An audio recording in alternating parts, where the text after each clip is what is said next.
If an alien ever abducted a dog. Alien, how did you enslave your human dog? I did not. Then why does he provide for your every need? Because he loves me. But why does he love you? Wagging tail, because I love him. I kicked my daughter out of the house because my husband was attracted to her, but I don't think I'm in the wrong. My daughter and I have a weird relationship.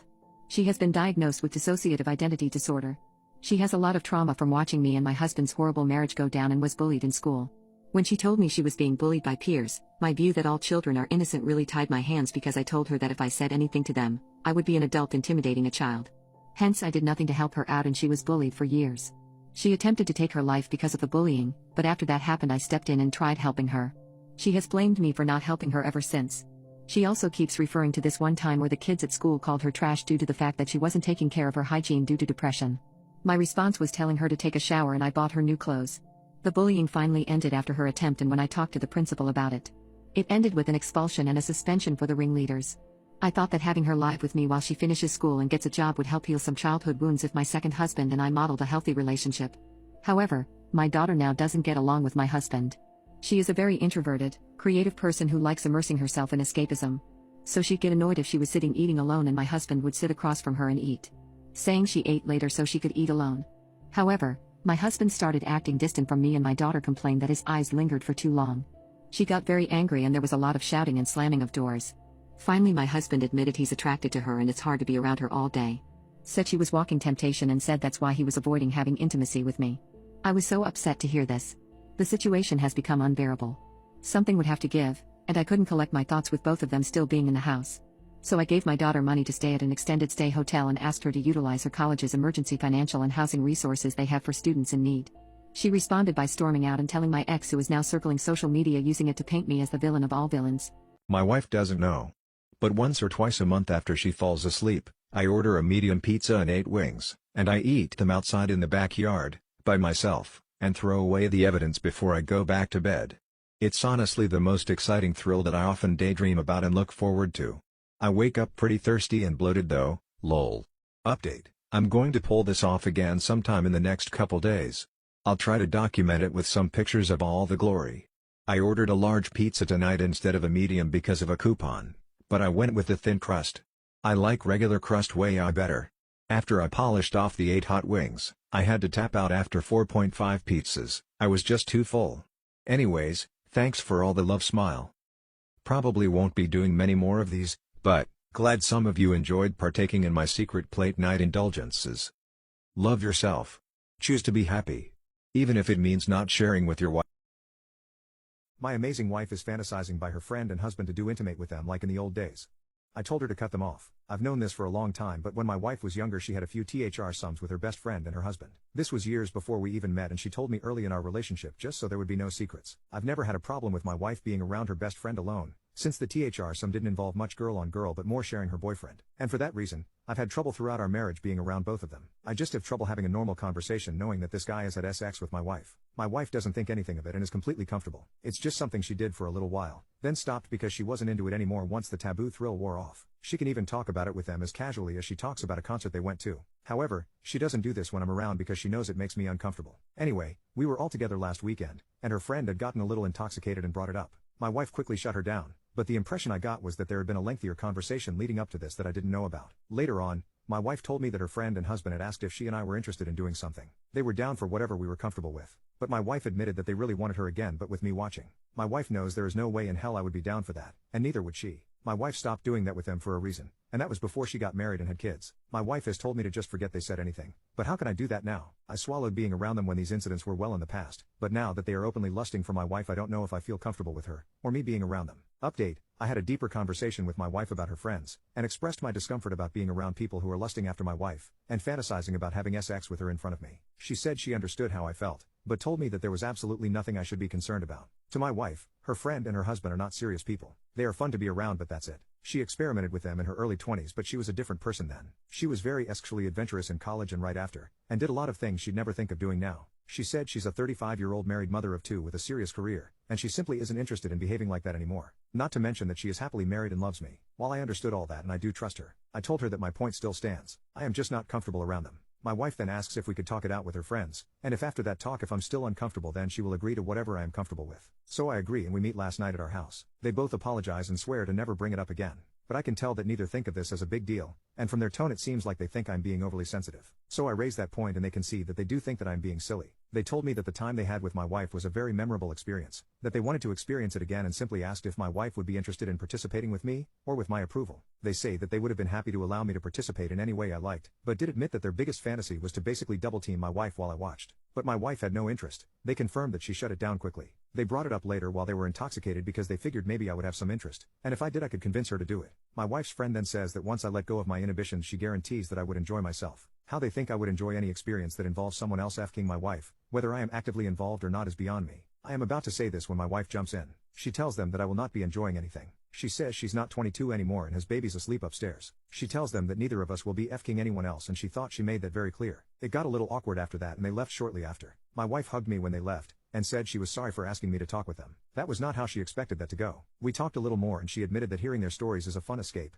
and even got flattered when they would tell her how much they loved being with her, but admitted that it's become a little too real, and she could not stand the thought of watching me with someone else and understanding how I feel. So we agreed to take a good long break from seeing them. My wife isn't going to completely cut her best friend out of her life, but we are going to manage how we see them. No more drinking, no more her alone with both of them in their home or ours. Shopping, lunch, and similar activities are where she is going to keep the friendship and I can live with it. Evil husband abuses my mom, so I got him to unalive himself.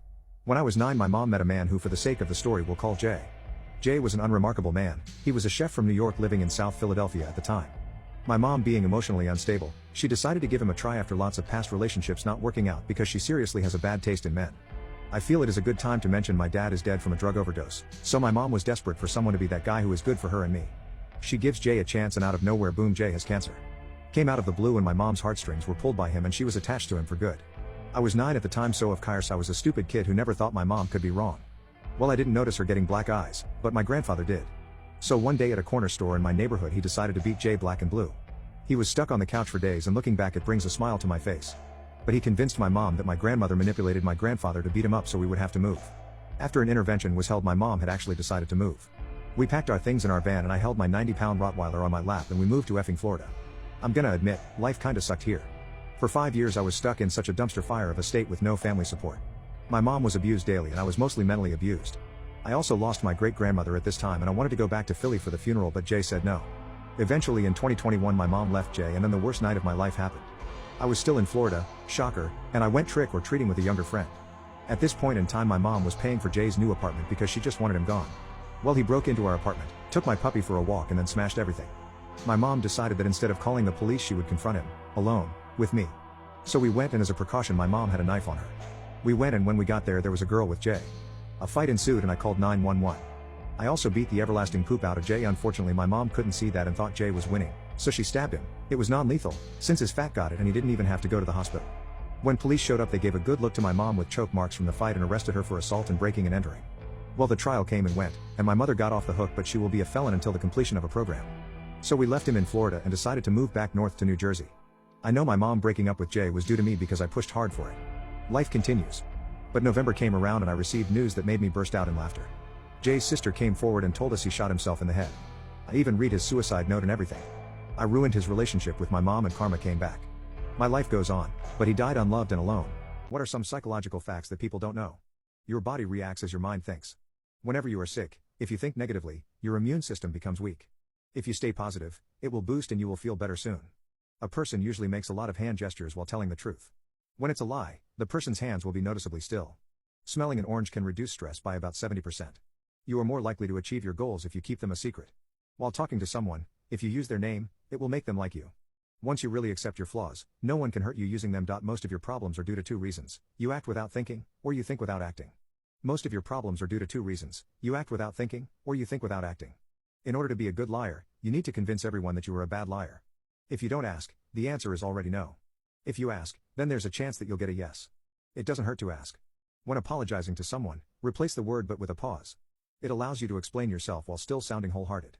Like, instead of saying, "I'm sorry but I'm trying my best," you can say, "I'm sorry. I'm trying my best." Make a note of what someone does for you when you're sick. It's probably the same things that comfort them the most when they don't feel well. The best way to get someone to confess to something? Remain silent. They'll talk simply due to being uncomfortable. The phrase "don't take this the wrong way" has 0% success rate. If you didn't move for 15 minutes, you will fall asleep. Study shows, if you speak and encourage yourself, standing in front of a mirror, you will be stronger mentally. Tell people your deepest secrets while looking in their eyes. They will feel an instant attraction. The smarter you are, the more difficult it is to find someone worth being in a relationship with. You know. Too much psychology when you can't get mad because you understand everyone's reason for doing everything. What is one memory that never fails to make you smile every time you think about it? The last time I saw my great-grandma Claudine. She was 98 and had horrible dementia. She didn't recognize my grandmother, her daughter, and it was honestly very sad. We were going to her house because my papa, her husband, died and we needed to go to his funeral. Before we left we got a car wash and one of the guys there gave us a red carnation. It was a weird promotion or something I think. But after a 10+ hour drive we made it to her house. I rushed inside and overheard my grandma begging my great-grandma to remember her, because my grandma had recently been diagnosed with stage 3 ovarian cancer. She kicked its ass and beat it. I gave her a second and knocked, then walked in. The very first thing my great-grandma said when she saw me was, "Is that my beautiful my name?" I nearly cried just from that. My grandma was super happy she remembered me but sad she didn't remember her, and decided I should spend time with her alone. She went off to go get some food I think, but I don't really know. So it was just me and my grandma. We chatted for a while and the inevitable question finally came up, "Me, who was that woman in here earlier?" "That's your daughter, Grandma." "Oh really? Why does her hair look so weird?" "Oh, it's a wig. She is bald now." I couldn't bring myself to tell her her daughter had cancer, even though she wouldn't remember. She giggled a bit then attempted to pull me in, and said I'm gonna steal her wig. I laughed. She couldn't walk or lift her own arms on her own, let alone snatch a wig right off of my grandmother's head. After about an hour my tummy started to grumble so I called my grandma back in and went to the kitchen for some potatoes. After maybe 5 minutes I heard my grandma scream. I was afraid my great-grandma finally had died and rushed in, but it wasn't that at all. My great-grandma did it. She ripped the wig right off of my grandma's head. She told her to come close to whisper a secret and with all her might snatched it. She went on to live in a care home and got into many more antics, and would call once a week begging me to steal her away and start a traveling band. My coworker slept with my best friend and then ghosted her. She doesn't know why, but I do and I can never tell her. This is eating me up. For context, we are all 22 to 23 years old. I've been at my job for 5 years. My coworker, Jake, started nearly 2 years ago. He always seemed to be so mature and kind, and I had a lot of respect for him. He was one of my favorite coworkers, and we've even spent time together outside of work. I considered him a good friend. My best friend, Lily, and I have been close since middle school. She is my oldest and dearest friend. She worked with me for a while, overlapping with Jake, but left the job earlier this year. Lily recently got out of a long-term relationship. It was a bad breakup and she wasn't in a good place. Last week, she told me that her and Jake had hooked up. I was caught off guard because I didn't know they even kept in touch, but was happy nonetheless because this was her moving on. Also, Jake is a great guy, so good for her. Later on, she told me that he got weird and stopped responding to her. She assumed it was just him not wanting anything serious, and insisted it was fine because neither did she. She tried to act like it was no big deal, but deep down I could tell it bothered her a little bit.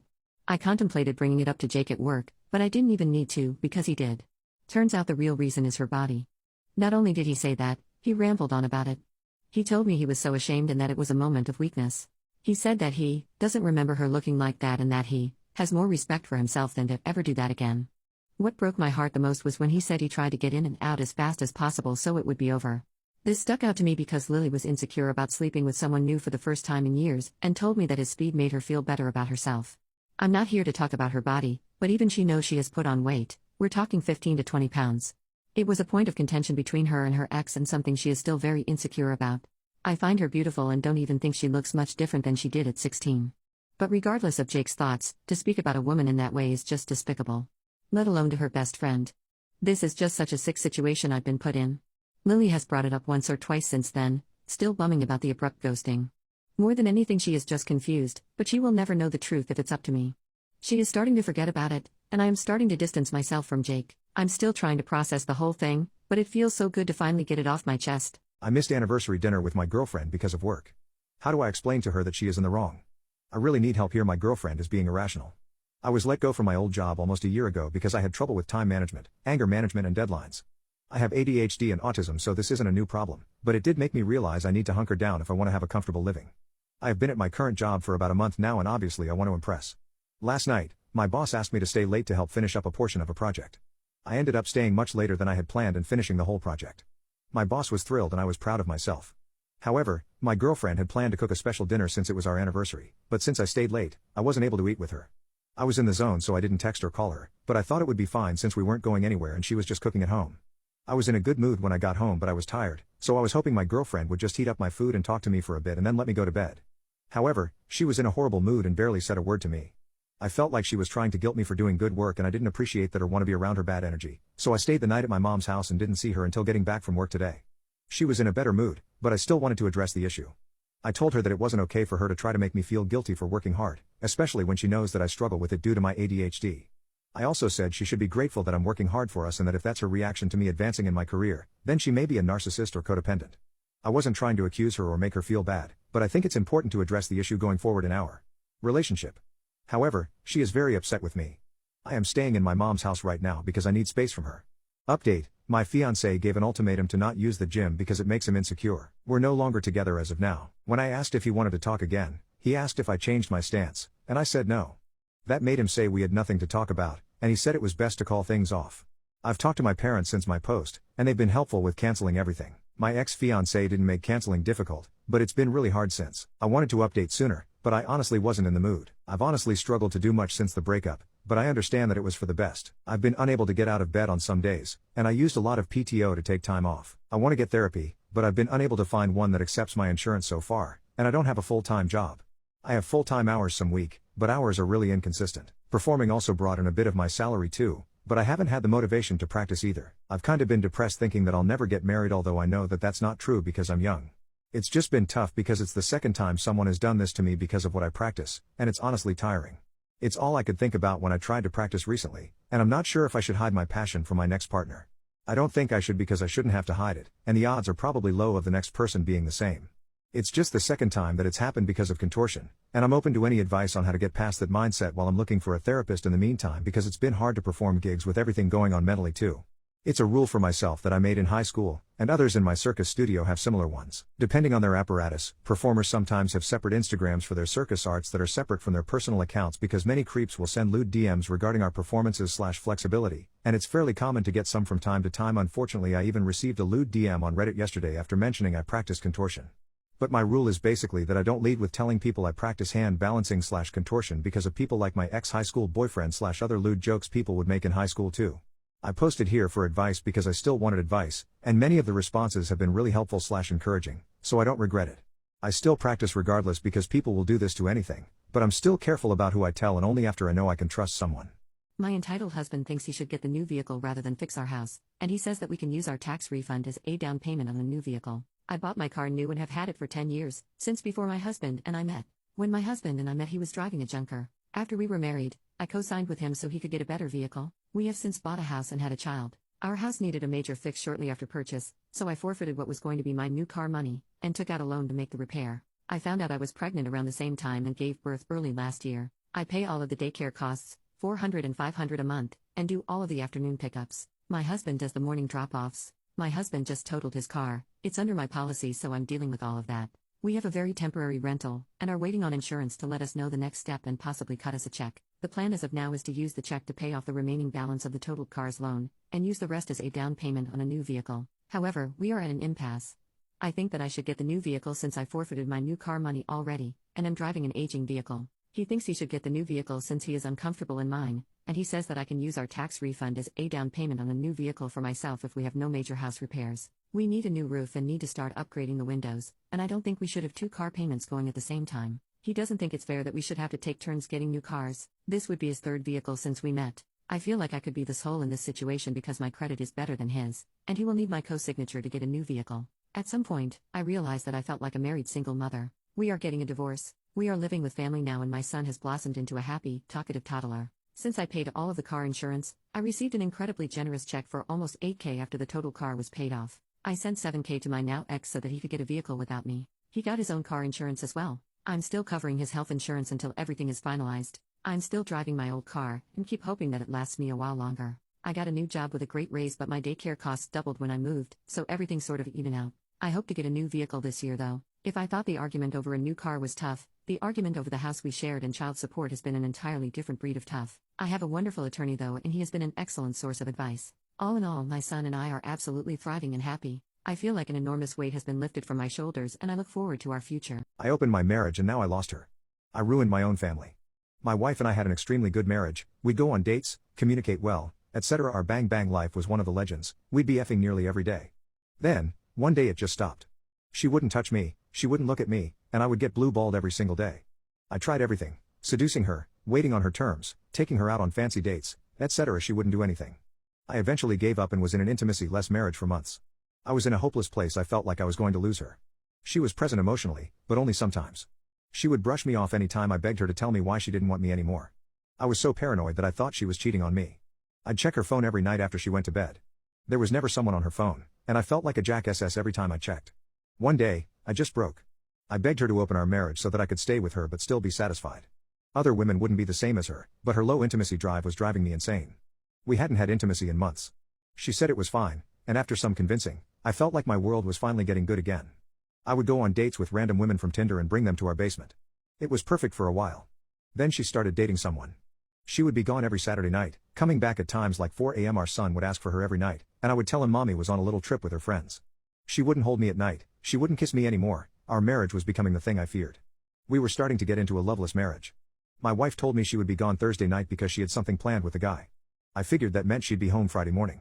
It is now 11 p.m. Friday night and I just found out she's not coming home until Monday. I've had to improvise all day with the kids because she was not here and wasn't answering her phone and I didn't know where she was. She finally called tonight to say goodnight to the kids and all she'd say is mommy is at work, which she isn't. She was very short with me and said it's none of my business where she's at and that it's her turn to enjoy life. I don't know what to do.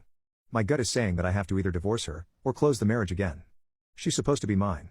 What is an insane coincidence that you've experienced? For my bachelorette party, my closest friend and I decided to take a girls' weekend in Charleston, South Carolina. We are both born and raised in the suburbs of New York City. We had a great Saturday and on Sunday morning decided it would be interesting to tour a plantation. We asked our B&B hostess and she recommended one in the area. We drove there without having looked up much about it, and its name was generic. We took a very humbling and disturbing tour of the grounds. I thought it odd that the family name of the owners of the plantation had my grandmother's maiden name, but didn't think much of it. When we walked into one of the slave cabins, there was a portrait of the plantation owner's wife from the mid-1800s. She looked exactly like my mother. Over the course of the next hour, I had to come to terms with the horrible realization and guilt that my ancestors owned slaves. In the book on the plantation's history in the gift shop, my great-great-grandfather's name was referred to as the son that left the South for the North before the Civil War. We spent the day walking the grounds and learning all about my maternal grandmother's family history, a history she probably knew nothing about.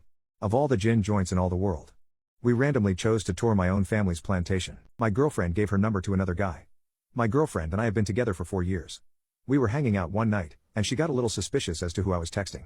I didn't tell her right away, so of course, this made her more suspicious and accused me of texting a girl. In reality, it was just a male friend of mine. I gave her my phone to see, then I asked if I could see her phone since she was so skeptical of me. She was hesitant at first and even laughed. She finally caved and opened her phone and immediately went to her messages. Then the phone was handed to me where I scrolled briefly up and down and didn't see anything stand out. I asked if I could see her Snapchat/Instagram, and at this point, you could tell she was getting nervous. Snapchat was clear, but Instagram had a small conversation with a guy where she ended up giving her his number. Apparently, the story was that she was at the pool with a bunch of friends, and one of the friends asked the guy over. Apparently, he's new to the United States and is looking for friends. They all exchanged Instagram handles. The Instagram conversation with my girlfriend seemed flirtatious from his end. They sent probably like 10 or so messages, and at the end, he asked for her number, and she gave it to him. Am I wrong for being mad and feeling betrayed? I feel like she could have said no or sent a fake number. This has happened to me before, where I would be approached at work or in public and women would ask for my number, and I always told them I had a girlfriend and was not interested. Why is that only one-sided? As a doctor or nurse, have you ever encouraged a patient to sue another doctor/nurse for malpractice? I encouraged a patient to sue the hospital. I was a spine surgeon. I did a cervical spine fusion with plates. There are screws to hold the plates onto the spine. We drill, measure for the screws and implant them. The tech takes the screw from the tray, measures them to confirm length before handing them to the surgeon. So we take an X-ray during the case to confirm. Unfortunately, our X-ray was rotated and did not give good information, although this was not apparent at the time. So my patient kept having symptoms. We took X-rays in the office. One screw looked longer than the rest. According to the op-not, they were all 12mm screws. I went to the hospital and they had billed for 4 12mm screws. I had a CT done and plain tomograms. Clearly the screw was long. So I scheduled surgery. I pulled the screw. It measured 16mm in length. I had it sent to pathology for measurement. I replaced it with a 12mm which I measured myself. So these screws come on a tray, pre-slotted. Then the techs take them out and measures the screw and hands it to the surgeon. Obviously it had been slotted and then not measured. I told the patient but also told them to wait as the hospital would likely make an offer. I went to administration who I knew well. See, I was the top performing surgeon making them $10 million a year. I told them what had happened. They spent 15 minutes and found a 16mm had been reordered. The hospital went into immediate negotiations and settled. No lawyers involved. The patient had to have a second operation. All medical bills were forgiven. She received $75,000. I am proud that I kept it out of the court system. An attorney would have taken 1/3 and the average case takes 5 years. We were done in 6 weeks. The tech was fired. I didn't warn my ex about her new boyfriend. Long ago I, 27, at the time, was in a relationship with Ella, 25, at the time. We were together for a little more than 5 years. The relationship wasn't great, but it was far from terrible. Honestly, it lasted as long as it did out of comfort and familiarity rather than love. It should have ended at least 3 years before it did. Maybe then it would have been amicable. Over the last year we were together, Ella graduated college and went on to start her career. I still had a year of college to go. In her new job she met a coworker, Frank, 26, at the time. They became work buddies and eventually started hanging outside of work. Ella had loads of other male friends. This never bothered me. When I first met Frank, something was different. I don't know how to accurately explain it. When he first shook my hand, it felt like the temperature in the room dropped 5 degrees. Something in his eyes felt hollow. Something in my gut didn't like him, and I had no rational reasoning for it. I talked to Ella about it. I told her I didn't like the guy, and that something about him made me uncomfortable. She dismissed my completely unfounded concerns out of hand and I let it go. Ella continued to invite him and other co-workers over to our place fairly regularly. We'd host some informal get-together at least twice a month. Frank seemed nice enough as I got to know him. He was polite, conversational, engaging. He could talk at length on almost any topic. He was obviously intelligent, sometimes to the point of hubris. But that strange gut feeling never went away. Well, at some point over that year Ella and Frank began having an affair. The spring before my graduation, Ella broke up with me. She moved into the spare bedroom, and we tried to carry on as roommates/friends. This kind of worked for a few weeks until I found out about the affair and that Ella had been cheating on me for nearly a year. I really lost my crap. I kicked Ella out of my apartment, and after she had finished moving her stuff out a few weeks later I went completely no contact, blocked her everywhere, even changed my phone number. For the next few months, Ella would occasionally reach out via email or people on the fringes of my social circles, apologizing for the affair and hoping that someday we could still be friends. I ignored all of them. Within a few months she had stopped trying. Amidst all of this breakup turmoil, I graduated college and started a new job almost right away. I made my first work buddy, Quinn, another recent hire. I found out a few months later, near Christmas time, that Quinn and Frank went to high school together. Quinn validated my initial gut reaction to Frank. Quinn said he and others strongly suspected that Frank was a sociopath, or at least deeply not normal. Quinn told me that Frank had been disciplined multiple times for harassment, stalking, and assault of multiple classmates, resulting in multiple suspensions, interventions from CPS, and culminating in an expulsion before his senior year. He was the kid who threw rocks at dogs in a yard. Frank didn't have any friends because he was a creepy little crap in high school. Apparently lots of therapy and going to college helped Frank blend in a bit better, or at least keep his hands to himself. So half-heartedly broke my no contact. I did not reach out, but I checked Ella's public social media. Her friends lists were all people who were friends of or family of Frank, and 0 men. Even her gay bestie of 10 years was gone. Even her mom was gone. All of her pictures were her and Frank. Any picture from before they got together was removed. It smelled a lot like social isolation and control. Admittedly I was still bitter. My reaction was more akin to cheaters never win than any form of empathy. I re-blocked Ella and went on with my life, never really thinking about her again. 12 years passed. One day while browsing Reddit I came across a story on Ask Reddit that seemed way too familiar. It was about a friend of Ella's that had died unexpectedly. We had been together a little more than a year when this event happened. I remembered the night she described, when she last saw her friend before his passing, and the aftermath very clearly. I checked the profile and was able to confirm with certainty it was Ella. Her profile was relatively new, but was full of stories of the abuse she had suffered for 10 years at the hands of her now ex-husband, Frank. This really effed me up. When I met the guy I suspected he was crazy. When someone else that knew him suspected he was crazy, and when her public profile showed evidence of the crazy, I did nothing. I don't know if Ella would have listened to anything I had to say, but I still feel guilty for not trying. My husband ditched us to go see the Grateful Dead and I'm done. My husband is a deadhead. His entire identity is built around this band and he's seen them in their various incarnations over 50 times. Normally I don't mind, but 2 years ago I was in an accident that left me unable to work. I now receive a tiny disability check once a month for it. He works, but it hasn't been easy with the cost of everything skyrocketing. My disability check doesn't even cover the full cost of our rent, even though our rent is the lowest in our area. Long story short, Dead and Company is made up of what remains of the Grateful Dead and this is supposed to be their last tour. We live on the East Coast, where he's already seen them twice, which was already more than we can afford. But a few days ago he took out a loan and bought tickets to go see their final show in San Francisco along with round-trip air and hotel and whatever else he needs out there. Me and the kids are left with $10, some pocket change and what feels like a very big FU. School starts back in a month and the kids both need school supplies and clothes. I could name 1,000 things we need, things that we're going without while money is tight, but this is what he chose to do. We're not going to starve over the weekend, but I don't even have enough money to go get them a pizza while their dad is having a blast on the other side of the country and hanging out with his online deadhead fam. I understand that this band means a lot of him and I try to be supportive of that, but I feel like he's crossed a line here. He refused to talk about how much all of this is costing us, but when I looked up the cost of concert tickets, flight tickets, hotels, transportation and food, The bare minimum figure I get is still around $1,000. It could very well be and probably is a lot more than that. I've supported him through a lot of things, but this weekend, while he's off having fun and leaving us to fend for ourselves, I'm slowly planning my divorce. I'm playing nice while I get all of my ducks in a row, but this is it for me. I'm tired of watering down essentials like shampoo or laundry soap, living off rice and beans just for him to turn around and take out a loan so he can go to a show all by himself across the country. What's your best if I go down I'm taking you with me moment? I was rock climbing and this guy who was my belayer for the day was kinda a jerk. Well, no surprise, he spends most of his time flirting with a cute girl who is friendly but seriously not into him. He gets chewed out by our lead for not paying attention, which means he continues to not pay attention as he is incapable of picking up cues. Well, there's me, 25 feet or so off the ground with my rope slack and feeling my hand slipping because I'm just running out of steam. Now, having told him 3 times to pick up the slack, I look down and see he's completely ignoring me to chat with this girl again. My mistake was looking down, as I reached to readjust my weakening hold and slip. The rope shoots out of his limp, sausage-like fingers and I began to fall. I know a properly tied-off rope shouldn't do that. I don't know how he messed that up too. My only thought is if I'm going to fall, I'll damn well land on him. Well, I did. I landed straight on his cushy, a whole body. I was barely injured. He was taken to hospital after having 80-odd kilos land on him from 2 stories up. To make matters worse, the girl he was trying to flirt with burst out laughing. She spent a good 5 minutes leaning against the wall with tears in her eyes from how hard she was cracking up. I never happened to see him at that rock climbing club again. What's something boys can never tell their girlfriends? Yes, that girl that we passed on the beach in that bathing suit was attractive. The guy she tells us not to worry about really worries us. That you wouldn't date her if she was a worm. Which ones of her friends you think are hot? Don't care what she says, fellas, it's a trap. That there were other women before you. Made this mistake thinking she met me when I was 34, so why should she care or be bothered by it?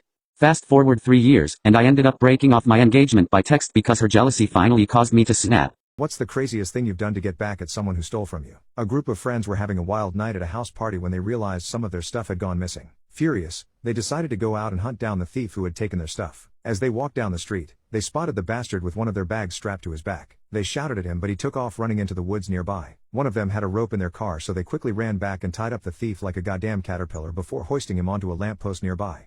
Satisfied with their work, they went back to partying like nothing ever happened. The next morning, one of them passed by again and was shocked to see that he was still there. It seemed that their knot tying skills were better than expected because he hadn't been able to get away during the night. Knowing that this guy needed help, they called up the cops who came over and arrested him for trespassing since it turned out he wasn't even from around there. What's the wildest thing an old person has casually mentioned to you in conversation? One guy told me how he made his money in life. I almost couldn't believe it. I work at a retirement home, so old people saying crazy things is kind of just a part of my daily routine. One of my favorite old heads was this guy Sanders. He was super sharp for someone his age, and he was aware that since he was old, he could get away with saying things that someone my age would probably get fired for. He used this ability to crack some of the funniest dirty jokes I've ever heard. He seriously could have been a comedian. He was also a bit of a Casanova at the retirement home. He was super loaded, so he definitely could afford to be living on his own. But he told me that living at the retirement home was like being in college again, surrounded by single women. He would always be telling me about which girl he was seeing at the time. I know they are old, but believe me, they still can get frisky. Especially Sanders. The one thing that Sanders never talked about was his job. He didn't really have any family visiting or anything, and I knew he was paying for the retirement home himself, which is pretty expensive. He also was always buying designer clothes, and he looked just as funny in them as you were imagining. I always thought it was impolite to ask, so I never did. One day I was cooking some dinner for him and I casually asked him if he liked to cook. His response was, "I used to." But then the cops found out. Thankfully, they didn't find all the money. I almost dropped the plate I was holding at the time. I looked at him and asked, "What do you mean by that, Sanders?" He smiled with his signature mischievous grin and said, "You know exactly what I mean." My cheating boyfriend and my gross friend got hospitalized when I gave him a BL job after eating peanut butter. She had an allergic reaction. I have been with my boyfriend John for a little over a year. We met after Isabel introduced him to our friend group and things developed quickly between John and me, while they remained close. This was no problem to me at the time as I always viewed their relationship as purely platonic, but as it turns out I was very wrong. This started around a month ago. Suspicions of their affair started after I noticed John mentioning Isabel more often than usual and then exchanging looks and giggling whenever we hung out together. When I mentioned it, John would reassure me it's just an insider and me knowing it would ruin the fun. But that's not all. John would also often, unpromptedly, offer that Isabel can stay at my house after long nights out. He lives with me because he just got fired from his job and apartments are very costly in this city. And while she stays for the night, I always catch John on not being on his side of the bed then seeing them talk on the veranda while having coffee or just talking. And they would instantly keep their voices down whenever they see me awake. I don't really want to be suspicious but it gets worse. A short while later John started staying late for work stating that he wants to accumulate overtime so we can spend more time around the holidays together. I know John hates working longer than required as he already comes home stressed out and tired from his normal shift. To prove my suspicions, I came up with a plan. Everybody in our friend group knows that Isabel has a slight peanut allergy.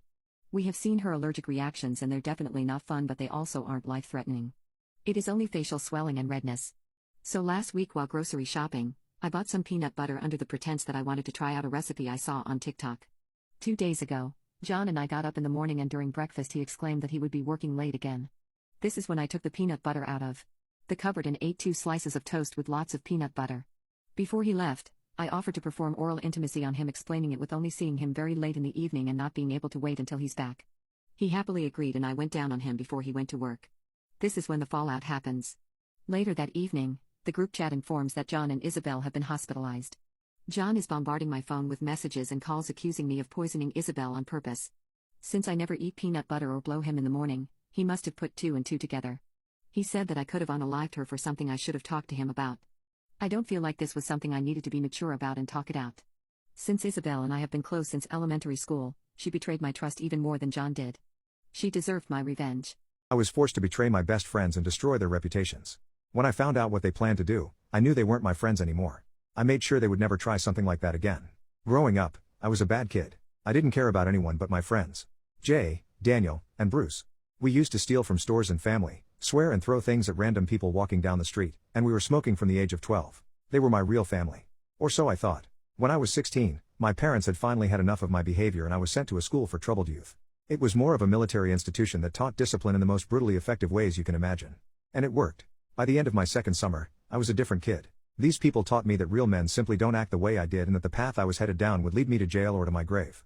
When I came home, I was accepted back with open arms by Jay, Daniel, and Bruce. At the same time, I was determined to prove to my parents I wasn't the same screw-up.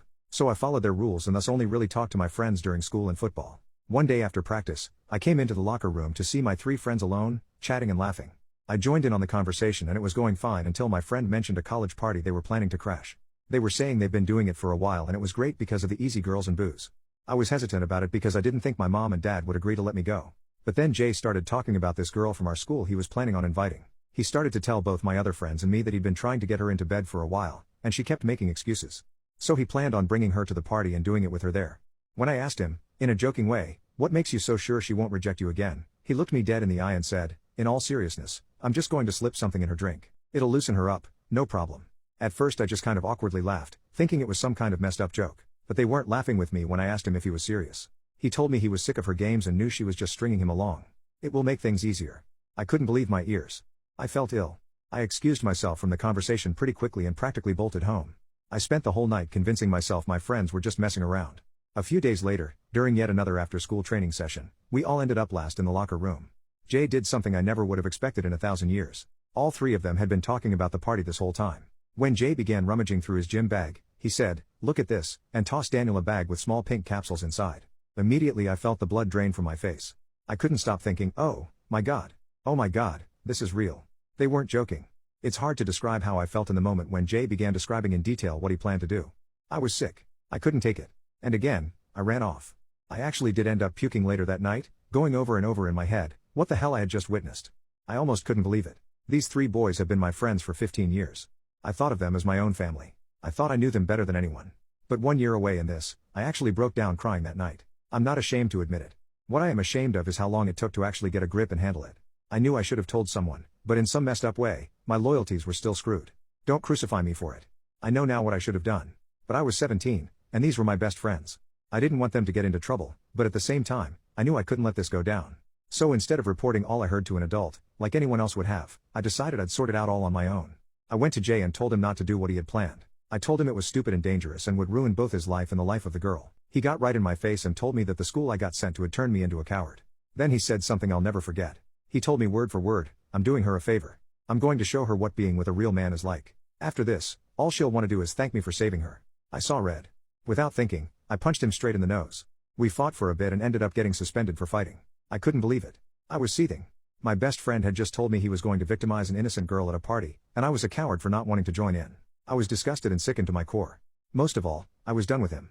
My parents were disappointed I had gotten suspended so shortly after coming home, but I just sat quietly while my mom cried and my dad screamed at me. I know I should have told them then and there, but I still had this insane notion in my head that I had to get them back on my own.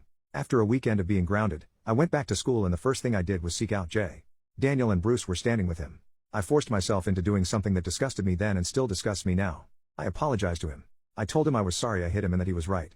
I had changed, and I hated what that school had done to me. I lied and said, I want to go back to the way things were before. They ate that crap up right away.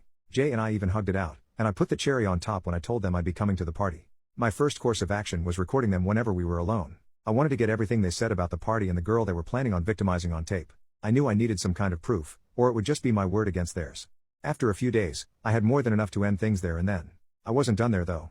Sometime during the following week, I tracked down the girl, took her aside and told her everything. Understandably, she was furious and scared. But I begged her not to go to the police or tell anyone. I know now that was stupid as well. But for some reason, she listened to me. I had a plan, a crazy, stupid plan to teach them all a lesson. I told her to tell Jay that she was going to meet him at the party, but to just stay home. Later that day, Jay started bragging about how the girl had accepted his invitation and everything was going to plan. I sat there 4.5 out my pocket, recording all of it. The night of the party rolled around and I snuck out since I was still grounded. I arrived at the party and as the night went on, Jay became more and more frustrated that the girl hadn't shown up. I made sure to keep an eye on him the whole time, just to be sure he wouldn't just pick a random victim since she hadn't come. Matter of fact, I was keeping tabs on each and every one of them, watching as they drank and drank while I stayed as level-headed as possible with some water and a beer can. When midnight came, all 3 of them were plastered. It was my time to shine while they were all occupied with a drinking game. I hunted down Jay's bag and took out the capsules. I'm not proud of what I did next. I slipped one into each of their drinks and I waited. It didn't take long before all 3 were passed out on the floor. I then took out a black permanent marker pen from my bag and wrote exactly what they were on all 3 of their foreheads. I'm not going to say exactly what I wrote, but it starts with an R. I took pictures and immediately uploaded them to our school's Facebook page. I knew they would be taken down, but by that point it was too late. It was a small town and word got around fast. When I got home, I got yelled at by my parents for sneaking out, but they stopped when I finally told them what had been happening. They were both shocked and didn't believe me at first until I showed them the recordings. They sat in silent horror as they listened to Jay and the others. I was silent in the car as my dad drove me to the police station, receiving a lecture about how I should have just come to him in the first place. And what I'd done at the party wasn't necessary. My phone had already blown up with other students commenting on the pictures I put on the Facebook page. As expected, the recordings were enough to get them all charged and arrested. I likely would have been arrested too, had the girl not told the court that I warned her not to go. I was charged for my use of an illegal substance since I admitted to using the substance on my 3 ex-friends. But luckily I never got jail time. I did end up with a bit of community service, though. All 3 of them were tried as adults in a case of attempted assault, but only Jay got actual jail time since he was the one who got the capsules and was the only one who admitted to wanting to use them. The other 2 only got probation and community service for being accessories, but were completely shunned in our town. No one ever let them forget. My narcissistic father-in-law starved me when I lived with him. My husband was not happy about this. From afar he can come off as charming and even generous. But behind closed doors he can be menacing and manipulative, and he seems to have always had it out for my husband since my mother-in-law married him when my husband was 14. My husband essentially went and lived at a boarding school to escape his stepfather who laid hands on him, didn't speak to his mother for 2 years, and was essentially on his own from his teens onward. He did go to live with them for a few years when he moved back to the UK, and my husband tells stories of being abused by his stepfather, who would rant and rave at him and demand sums of money from him. He also did a lot of things to make him as uncomfortable as possible in his house, and even admitted to doing it on a few occasions. For example, my husband worked security at nights, and his stepfather refused to move his personal computer out of my husband's bedroom and would go in there all day and type loudly so my husband could not sleep. Many years ago, after my husband and I had gotten married, we were going to be moving back to London. However, my husband was finishing his training in Oxford and would not be able to join me for a few months. My in-laws invited me to stay with them. I was initially worried given my husband's experience with his stepfather. But I had never had an issue with him, and he had actually always been nice to me and seemed excited to have me, so I didn't think much of it. But when I arrived it quickly became weird. I was barred from working on the computer in the living room while they were watching TV, but I was full-time trying to apply for jobs and find a flat, so I started sitting upstairs to work on my computer. But my father-in-law didn't like this and accused me of avoiding them, so now I was required to sit with them in the living room if they were in the living room. It was okay, because it gave me time to have nice conversations with my mother-in-law in the evenings. But my father-in-law let me know privately that he didn't appreciate this, and if I wanted to be around in the evenings to not disturb him with my conversations with my mother-in-law. So, I was forced to sit there silently not working on my computer and not talking. Weirdest of all was that I initially wasn't allowed to keep my own food in the house. There are some dietary restrictions in the house, and my father-in-law was triggered by all dairy stuff. My in-laws thought I couldn't follow them. Even when I was allowed to keep my own food, I wasn't allowed to cook if they were cooking or might cook soon. My in-laws had 2 younger children, and my stepfather would make dinner for them before my mother-in-law got home, but he mostly did not invite me to eat with them. My mother-in-law would then get home a couple hours later and make a meal for herself or heat up leftovers from the meal my father-in-law cooked. My father-in-law worked a lot from home so he was there a lot of the time. I would try to make myself dinner earlier to avoid his cooking time, but my stepfather thought that would conflict with him cooking dinner at 5 p.m. It didn't seem like there was an early or late enough time for me to make food. After he was done cooking he wouldn't clean up, and I wasn't allowed to touch the food or clean it up because my mother-in-law might want it, so I couldn't make anything for myself then. Basically, I could only make myself food when he wasn't around, or if I was cooking for all of them, which I did a few times. Evenings became fraught. I'd get really hungry, so I took to going out to grab cheap food at the local chip shop so I wouldn't be at home to interfere and awkwardly not be invited to meals. In my mother-in-law's defense, I think she thought I was being fed by my father-in-law, and had no idea all these weird restrictions on my access to food in the kitchen existed. And if my mother-in-law was home, I was typically always invited to meals. So weekends were much less of an issue than weekday evenings. Anyway, one day I was home, hard at work applying for jobs. And I could smell these wonderful food smells coming from the kitchen. My stepfather was cooking something that smelled delicious for my brother and sister-in-law who were, at this time, like 8 and 6 years old respectively. And in a strange twist of luck, my mother-in-law had managed to get off work early and showed up as a surprise to have dinner with the whole family. I'm sitting up in my room, plotting where I might go to get a cheap meal of my own as the food smells were really making my stomach growl, and I figured I wouldn't be invited. But then I heard my mother-in-law call up the stairs that dinner was ready and would I please join them. I was ecstatic. I was being invited to dinner. And I was going to get to eat whatever the great-smelling food was. I got downstairs and I was thrilled. They had made grilled veggies with potatoes and these delicious-looking sausages. My mother-in-law cheerfully asked me, "What kind of sausages would you like, the meaty sausages or the vegetarian sausages?" I looked at the vegetarian sausages and they were not appetizing looking. They were all shriveled and kinda gray looking, and the meat sausages looked so good. "I'll have a meat sausage please." I was so excited. My mother-in-law was about to give me a sausage when my father-in-law stopped her. And now you need to imagine him talking with your best Scouse accent. "Oi, she can't have those sausages. The meat sausages are for the kids." Mother-in-law, "Surely she can have at least one." Father-in-law, "I made those for the kids and she can't have one." Me, "I'll just eat one." There was a plate of at least 15 sausages and I felt like there was plenty to go around. Father-in-law, "But what if the kids want seconds?" So it was decided that I would eat the veggie sausages. But at least it was food that I didn't have to buy from the chip shop and eat on a park bench on the street, so I accepted my fate. That veggie sausage was the worst veggie sausage I've ever had. It was somehow both soggy and dry. It made this squeaking noise as I ate it, but I was hungry so whatever. I should note that my 8 and 6-year-old brother and sister-in-law were the pickiest eaters I have ever seen. I had up until that point never seen my brother-in-law eat anything other than potatoes, bread and cheddar. My sister-in-law I think primarily subsisted on white carbs and candy. I looked over at their plates, and they had eaten the potatoes, but the sausages sat there untouched. My father-in-law noticed that the kids weren't eating their sausages and piped up. Father-in-law, "Kids, you better eat those sausages." Brother-in-law, "I don't like them." Sister-in-law, "You know we hate sausages, Papa." An argument ensued with my father-in-law yelling at my brother and sister-in-law to finish their sausages, but they refused. And I'm starting to get excited. Maybe this means I can have the sausages. But then my father-in-law stands up in a huff and shouts, "What a shame. Why does nobody want these?" He went over, grabbed their plates and tossed them and all the other leftover meat sausages in the trash. My husband visited a few weeks later and I told him about this incident. It led to a fistfight between my husband and father-in-law, actually, a fight my husband won. Struggling to tolerate my autistic coworker. I understand that the title may sound concerning, but please allow me to explain the situation. I work as a cashier at a bookstore chain, and a few months ago, the company made the decision to downsize the staff. They let go of most of the security personnel, but larger stores had the option to either let go of a staff member or one security member. This resulted in some challenges within our store. One of our long-standing employees, who had been with the company for over 10 years and had autism, was transferred to our store instead of being let go. When I first met her, she seemed fine to me. Although her autism was noticeable in her manner of speaking, it was not a major issue. I was more than willing to help her understand how things worked in our store and assist her. I had no problem answering her questions multiple times or guiding her through the new environment. Our store has a predominantly young staff, while the store director is a straightforward woman in her 50s who hails from a small town. Given the size of our store, it is understandable for new employees to feel overwhelmed or lost, so we allowed our new coworker time to adjust.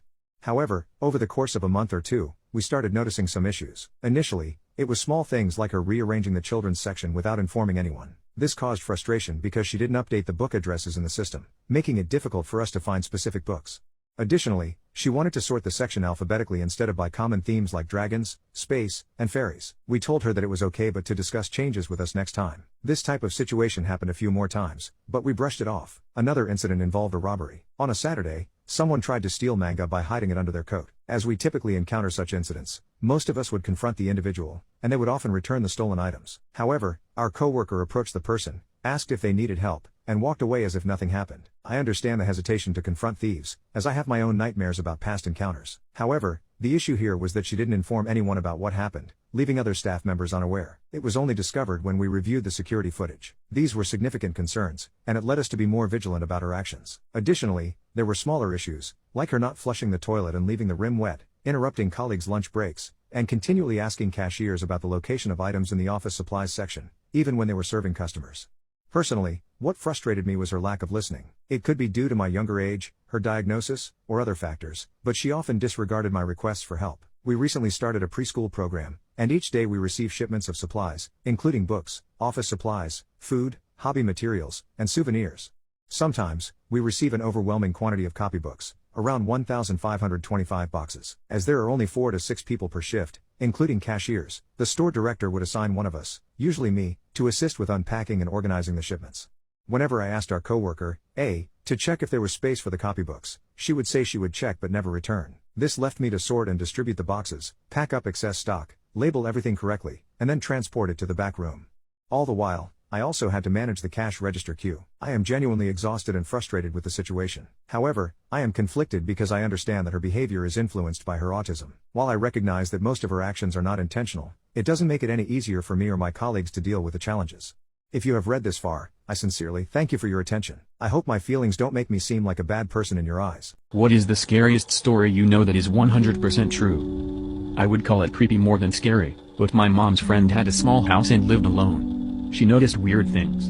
A batch of soup depleting faster than usual, missing eggs, damp towels in the hamper when she hadn't used any, extra dishes in the dishwasher, etc. This went on for months. She thought she was just being forgetful. One day she heard some thumping around in her attic and went to investigate. She found some makeshift living quarters. Small radio, hot plate, sleeping bag, pillow, food wrappers, etc. She called the cops who came to keep an eye on the place. They ended up catching a homeless man climbing a tree, trying to sneak into her attic window. He had been doing this almost daily. He would wait for her to go to work, then go downstairs and help himself to food and amenities. The funny part about this story is they got to know each other throughout the ordeal, and the guy was actually very respectful, just down on his luck. She didn't press charges, instead, let him move in, help him get a job, and he lived in the attic until he got back on his feet. Creepy shit with a happy ending. The 1904 Cincinnati Privy disaster. In 1904, 9 schoolgirls drowned in an outhouse after the floor collapsed. They literally drowned in human waste. My friend's boss bought an Audi A4 convertible, back when they were new and interesting. One of the talking points was the pop-up roll hoops that were hidden unless you rolled it. A few months after buying it he got to test those roll hoops out, as he lost control and skidded down a steep bank about 10 meters, till 35 feet, deep. The roll hoops did their job, and he survived with just cuts and scratches from the bushes he'd plowed through. The car ended up the right way up and he got out, walked back up the bank to the side of the road, then got on the phone to the police to report the accident. While he was standing there a driver from a car that had seen the accident came over to speak to him. Approaching from behind the other driver asked if he was okay. My friend's boss turned around to reply and dropped dead. His neck had been fractured, but was in one piece right up until he turned his head, when it severed his spinal cord. Guy goes into a small building and dies. Later, investigator shows up and sees the body, calls 911 and then dies. Paramedics show up to help them, then die. The reason? Oxygen levels at head height were normal. Oxygen levels when bent over was basically zero. Bending over in this room killed 4 people by asphyxiation. Edit, they could breathe. The air they were breathing contained no oxygen. The human body can't tell the difference. Doctors, what was your dumbest very smart patient experience? Oh my god, I have too many to count. Here's a few really good ones. Number 1, a guy brings his wife to the emergency room. Her leg has a 7 cm by 7 cm wound, diabetic ulcer, with greenish yellow pus and what looked like a few maggots. Now I took one look at her and referred her to the surgery department for admission. But the hubby is adamant on his wife's kidney disease. But doc, it's just a wound, you gotta fix her kidney first doc. I read online that diabetes can cause kidney failure, and you gotta do something for that. I spent an hour convincing him that his wife would probably die before the kidney damage sat in by sepsis from the clearly infected wound. Number 2, during my pediatric internship period, one day I was in charge of the general ward. Basic things, look after the kids, solve small complaints, cough, breathlessness etc., evaluate new admissions. Now where I work, interns are supposed to draw blood from children for tests. So I went about my job and there's one little tyke who's a bit too active and jumps around when he sees the needle. The mother gives me a vile look and says, "You lot are just puncturing my child for your education." At which point the kid just screams even harder. Yes, I'm studying to draw blood at 2 in the morning by waking up a kid. That's what she thought. Took a fair amount of convincing too. Number 3, I took care of a child that got measles. The mother and father were strongly anti-vax but were yelling at me how can modern medicine not have a treatment for measles. At which point I told her there was a preventive method but you didn't use it. She asked me what it was, to which I replied, vaccinate your child. She said, you're just one of them pharma lobbyists, aren't you? Yes. I am a pharma lobbyist who wants to kill children. Number 4, a lady comes screaming into the ER, now she's all dressed up, so are her 2 grown daughters. All of them are screaming hysterically that their mother is going to die. I go by them and nearly get tackled by the sister-in-law, husband of one of the daughters. Save her, she's having an embolism.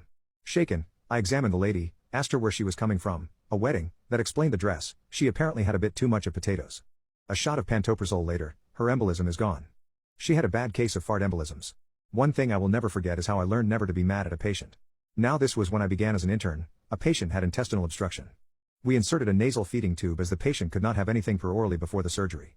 Problem was that they would always come and complain to me about how I didn't stick it properly. You have to stick the end protruding out of the nose to the nasal bridge, after 2 to 3 such episodes where I reluctantly dressed it. They complain that the tube is out of the nose, and lo and behold it is out. It's very uncomfortable, most patients try and pull the nasal tube out. I replaced it like 4 times. Poor guy was fed up by then. On the morning of the surgery, his wife comes and asks me, Doc, can you just remove that tube so that I can give him some coffee? Now I got totally mad. I was working a 72-hour shift, so I scolded her by saying that if she or he didn't want the surgery then I couldn't do anything and it would be nice if they gave me some peace. She didn't say anything. The patient, 50 years old with no other complications, died on the table. I couldn't face her. The moral being, doctors know more things than patients. But it's not always wise to bite their heads off. I could have convinced her it was impossible to remove the tube before surgery in a calm way. Since then I've tried to be a better speaker to patients. Something keeps checking on me at night. I know it's not my brother. I'm currently hidden under my bed, aggressively fiddling with my pecker to calm down as I'm typing this. But you'll need some context as to why, so I'll give you some background details regarding how the hell I got myself into this situation. My brother and I don't have much in common at all. We don't hate each other, but as we got into our late teens it felt we were more roommates than siblings. We'd see each other after school or work, ate together, ask how our respective days went and did our own thing. He'd retreat to his room to play guitar, and I'd retreat to my room to game. In time, we both got acquired to going out with our friends at night. The unwritten tradition that was made was that whoever got home would check the room of the other to see if we made it home. Usually it'd be me checking on him, as me and my friends would stay out later. I was comfortable seeing my brother's head peek through the door while I dozed off. Until this weekend, my brother planned on heading out camping with his buddies for the weekend. Meanwhile I was attending a music festival in town for my weekend. I had no interest in hosting after parties or taking girls home, so I planned on crashing at home each night. I had a new job starting up Monday, so I decided I would do the music festival completely sober. First night was a blast. Made it home at 1 a.m. and proceeded to plop down on the bed and let the good old slumber take me. I noticed the door began to crack open. Sure enough, I saw a head poke out from the open door. It was my brother, checking on me. I gave him the thumbs up. Night, little bro, he said, backing away and closing the door behind him. Funny, thought he'd be leaving that night. Was he only going camping for one night? I didn't think too much of it and dozed off. I woke to the sound of his Jeep taking off. He actually did stay the night here. Second night of the music festival went a little bit later. It was my favorite artist playing that night and I wanted to weasel my way backstage to see him, but to no avail. The Uber dropped me off at my place at 1:45 a.m. My brain must have been on autopilot because I checked his room and saw nothing. No shit, he was camping. I threw my clothes off and dropped into bed, turning on the AC unit. I was drifting off to sleep when I heard it. Night, little bro, I heard a voice say. It sounded like my brother, but not quite. Sounded like there was a strange humming underneath it. I shot up, seeing my door cracked open. I heard footsteps that sounded clumsy right behind the door. Wait, I demanded, probably waking up my parents in the process. The clumsy steps got closer to the door, and I saw my brother's head poke out. I wanted to be relieved, but something was different. His head was almost about to bump the door frame, if not the roof. My brother was never that tall. I regretted my decision, and decided I would play dumb. Something was in the house, and I didn't want to make it mad. I'm glad you're home? I nervously said. It stared at me, unblinking eyes that bored into my chest. Of course. Night, little bro, it said to me. I could barely see its lips move. It closed the door behind it, and I tried to listen to where the footsteps went. It seemed to vanish after reaching the end of the hall. I laid awake, thinking of what the hell I just saw. My parents were still in the house too. I wanted to ask them, but would they believe that a 21-year-old is seeing monsters in the house? I ended up falling asleep staring off into the rising sun. I had nowhere to be till later, so I slept most of the morning and early afternoon, catching up on what sleep I lost. I asked my parents if they were moving around last night, to which my dad said he took a leak and heard me come home. Other than that, nothing from either of them. I held my tongue as to why I was asking, but I could tell they knew something was up. I also got in contact with my brother. He had stopped in town by the campground, so at least I knew he was alive. My friends thought that I was secondhand high on something when I explained the situation to them. I initially wanted to opt out of the rave that night, but my parents insisted I go have fun. So I went. I made it home around 1:30 a.m. and immediately scoured the house, turning on all the lights save for my parents' bedroom and the main hallway. I didn't see anything, nor did I hear any clumsy footsteps looking for me. I made it home, I said as I got into my room, shutting the door as quickly and quietly as I could. I wanted to bait it out, but not loudly enough to wake up my parents. I turned off the light in my room and waited. It didn't take long. I heard the clumsy footsteps appear from the end of the hallway, closing in on my room. I hid under my bed, and waited for it to come inside. For extra measure I put a spare blanket over me with some peek holes that hopefully it wouldn't catch. My heartbeat was probably loud enough to wake up my parents as I saw the door crack open. I saw the thing impersonating my brother poke its head into my room. After not seeing me in my bed, the thing's neck stretched and twisted, making the most uncomfortable sounds. I couldn't make out the details of the body, but it was tall. Its neck extended almost 2 feet as it scanned the room, but the being itself never went fully inside my room. Its head now touched the ceiling, rubbing against it like a snake on the side of a terrarium. As my eyes adjusted, I could eventually see a body with skin so saggy it looked like it was melting off of its body standing just beyond the door. It was at least 8 feet. Then it growled, like a wild animal. I was about to scream, but I kept it together. Little, bro, little. Its sagging arm reached for the door handle, and it began to back away slowly, closing the door behind it. I haven't moved from under the bed. I want to call the cops, even if it wakes my parents up. What the hell do I say though? Has anyone had experiences with something like this? Will the police find anything, or will it vanish as soon as someone comes to the door? Or worse, what if it attacks whoever steps inside? I haven't heard it leave yet. I hear muttering behind the door. Help! My wife cheated on me and I couldn't be any happier. My wife and I have been married for 10 years. I got a lot of pressure to get married from my parents, her parents and her. Something in my gut said that this wasn't right. I called it cold feet and did my best to ignore it. We got married. Pretty much the moment the ink was dry on our marriage license, things went south. On our honeymoon, she did nothing but complain I hadn't booked a nicer hotel. In the following months she wanted a new apartment, a new car, gifts, jewelry and handbags. It was never enough. It's like the moment she got the ring, it stopped being about me and became about what I could give her. I am a doctor. I make good money. Not good enough to support the kind of lifestyle she wants though. I recently found out she has been cheating on me, but he does not know I found out. She accidentally left her phone open beside me one day while showering, and I saw texts there with a different guy. They've been sleeping together for a while. I was not even hurt by it. I simply put the two and two together and realized that is why we don't have intimacy anymore. We don't laugh anymore. We don't talk about anything but money. We have no kids as she does not want any. Our home looks like a showroom. There is no warmth or joy or even comfort here. I hate it. I hate her. I am a 45-year-old physician and I have barely enough savings to sustain us for 3 months. I want to retire someday. I want to enjoy my life. I rented a cool apartment across town, in a less desirable neighborhood, and there's a stack of IKEA furniture waiting for me to set it up there. The lease is up on the Mercedes my wife pushed me to lease next month, and I will be replacing it with a used Prius. I'm starting therapy next week. I have a divorce attorney who has assured me that the prenup we signed before marriage means I won't have to pay alimony. I hope to leave the higher paying job that my wife insisted I take for something with less hours, sometime in the next year. I am going to ask out the pretty barista who flirts with me every morning. I'm telling her first thing tomorrow. I'm expecting her to cry and beg and demand we try therapy. I don't want any of that. This was never right, and I'm only sorry it took me so long to realize it. Why do I feel guilty for hating my dad? I'm a 21-year-old, and I find myself in a difficult situation at home. Since I can remember, my dad has been abusive towards my sister, my mom, and me. We have always had to rely on each other for support and defense. It deeply hurts me to witness the havoc he wreaks on our lives, with no regard for the physical and emotional pain he inflicts on us. He constantly indulges in drinking and drugs, while my mom works tirelessly, holding down 3 jobs, 7 days a week, just to maintain a home for our family. It is frustrating to see how my mom continues to defend him, as she clings to the idea of her marriage vows. She has never truly stood up for us, not when we were children, and not even now. Sometimes, I catch myself fantasizing about him harming me so severely that I can finally call the police and remove him from our lives. But as I've grown older, he has become more careful, transitioning to verbal, mental, and financial abuse rather than physical violence. My earliest memory of him is from when my mom and sister went on a girls' trip, leaving us alone together. I was terrified to be in the bathroom with him during bath time, so I refused to go. He forcibly took me and beat me in the water. I remember the coldness of the water once he left. When my family returned, I didn't speak to them for a week and faced consequences for ignoring them. My mother's devotion to him knows no bounds. She always prioritizes him above all else. I love her deeply, and I feel responsible for protecting her, but I am exhausted. I long for independence and fear that if I were to leave, he would harm my mom or worse, unalive her. I portray myself as someone who has everything put together, always smiling and having fun. I have been raised to never discuss what happens at home. However, as I've grown older, I've noticed him looking at me in unsettling ways, making me fearful of being alone with him. It sickens me, but I can't confide in anyone about how he makes me feel. Not my sister, not even my boyfriend of 5 years. I'm afraid that if I were to disclose what's been happening, they wouldn't care or might label me as crazy. I desperately needed to share this burden and get it off my chest. P.S. This is my first time posting on Reddit, so please let me know if this post doesn't adhere to the guidelines. How have years of emotional abuse warped your perception of yourself? Content warning. Abuse, eating disorder. I experienced emotional abuse from my mom during the darkest period of her meth addiction. It's challenging to find the right words to describe the constant years of being screamed at, belittled, and called hurtful names like whore, stupid, and fat. Her words damaged my trust in others, distorted my body image, and led to an eating disorder characterized by binging and restricting. She had a tendency to take out her anger on me, even when I had nothing to do with the situation at hand. As a result, I find myself constantly tiptoeing around people who have never hurt me before, as the fear of being verbally attacked lingers.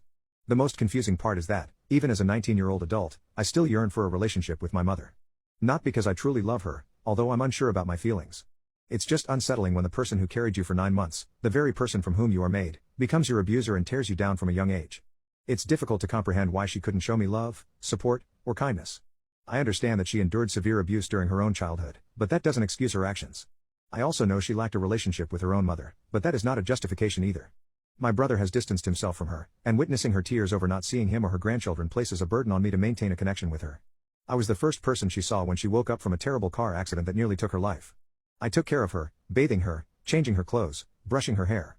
I woke up to her screams of pain at random times during the night, ensuring she received her medication. But still, it feels like nothing I do is ever enough. I am aware that I need therapy, and she definitely needs it too. However, my mind has been deeply affected by my mom's treatment, leaving me to question why I still desire a relationship with her. Guilt plays a significant role. The thought of not having a relationship with her weighs heavily on my soul, even though she has done unspeakable things to me.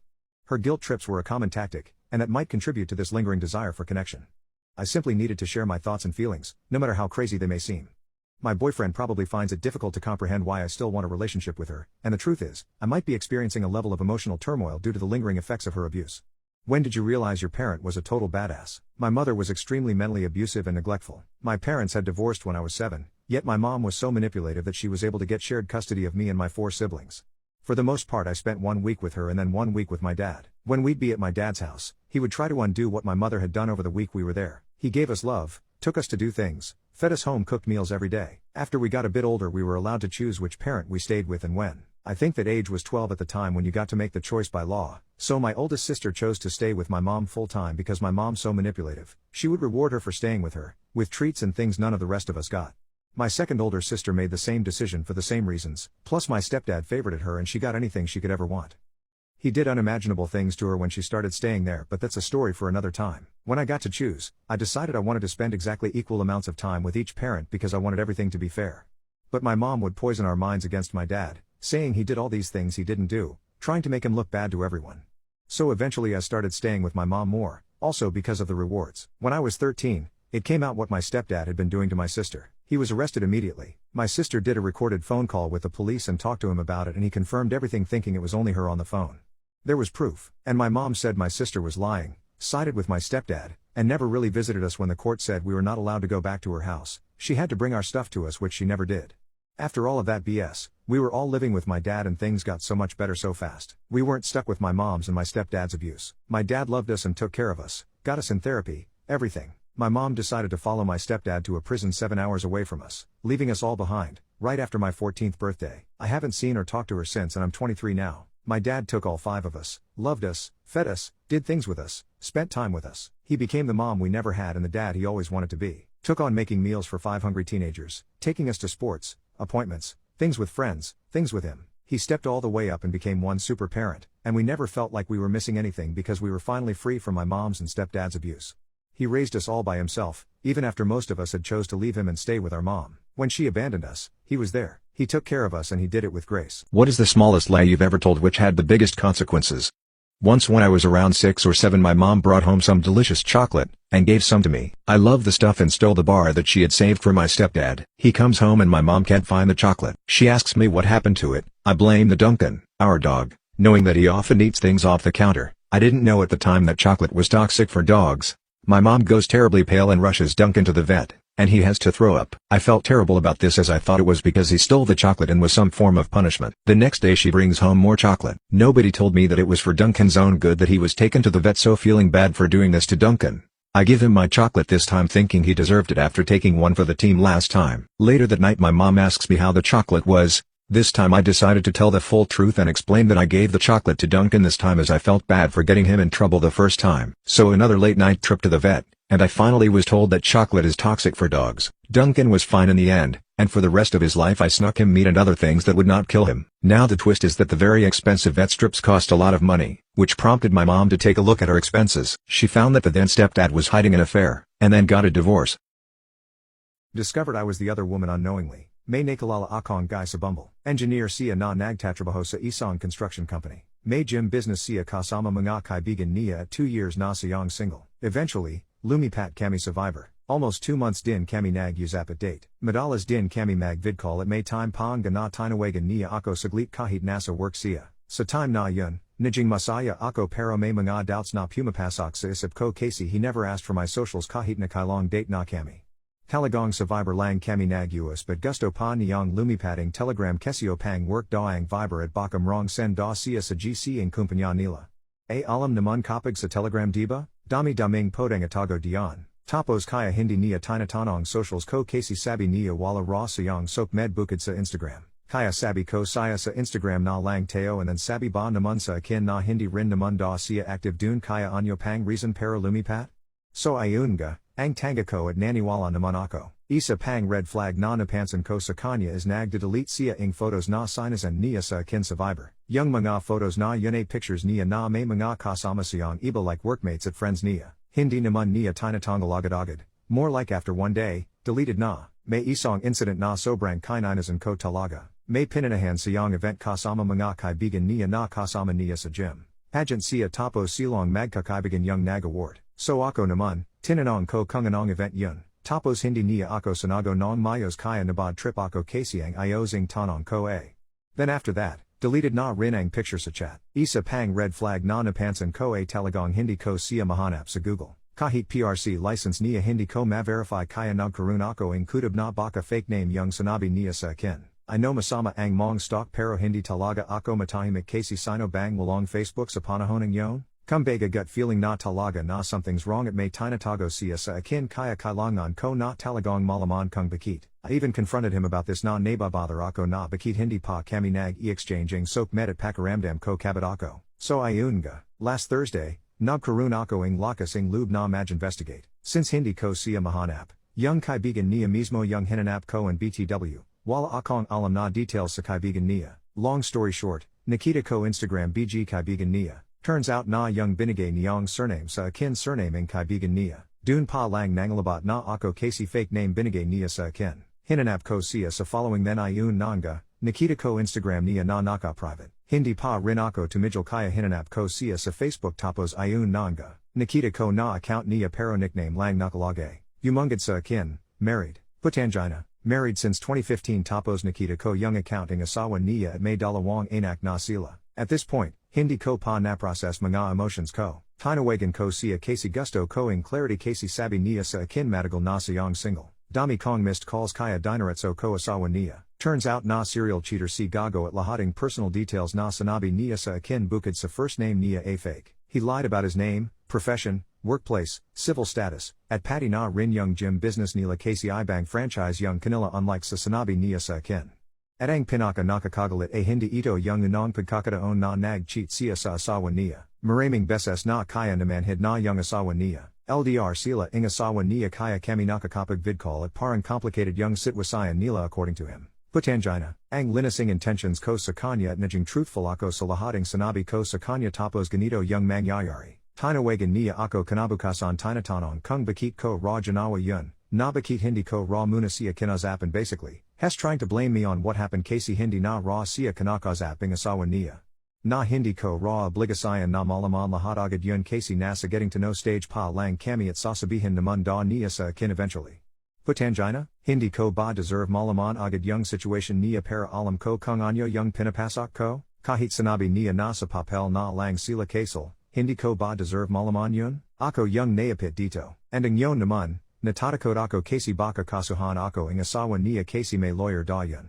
Putangina ang malas ko sa love life. Nakakonsensya ako kahit biktima din ako. Ang dumi ang tingin ko sa sarili ko. Knowing na dagdag pang tuition na sana ang mga anak nila yung mga nagastos niya sa date namin. Nagsari ako sa asawa niya at pati rin siya nagsari sa akin on behalf sa gago niyang asawa. Pero still, buong buhay ko dadalhin tong trauma na tu. Edit please wag sana ito umabat sa ibang platforms. Iniisip ko lang kapakanan ng asawa at mga anak niya na wala namang kanalaman sa kagaguhan niya. People who were mentioned in someone's unalivement note, what's your story? A good friend of mine unalived herself after her son died. She had always wanted nothing more in the world than to be a mother, and when her son was born we were all very happy for her. 2 years later, he was diagnosed with a rare genetic illness that was some kind of muscular dystrophy. It was a very slow, Very painful process, and there was nothing she could do, only watch as her son slowly lost his just newfound ability to crawl, talk and eat. After a year he was connected to all kinds of hoses keeping him alive. She had to feed him through a tube, his breathing through an oxygen hose was weak, and he looked miserable. After 2 more years at the age of 4 he died. We attended his funeral, we talked to her, and through all this she seemed so strong. She never let anyone see her weakness. But on the funeral day, she broke down and cried and told us the turmoil she had been going through. She knew there was nothing she could have done to prevent this, that she wanted to be strong for her son even though he couldn't open his eyes for the last months, and how she sometimes wished for it to be over sooner, so he wouldn't suffer so long. One of her other friends said that it will get better, slowly but eventually, because she didn't know what to say. None of us knew, except those set phrases. A week later she had killed herself, but not before writing a personal note to each and every one of her friends and her family, explaining how she could never get over the death of her child and that we shouldn't be sad because she didn't end her life because she was sorrowful, but hopeful to see him again. We try to meet every year on her death day in a pub we used to drink. It's been 6 years since then.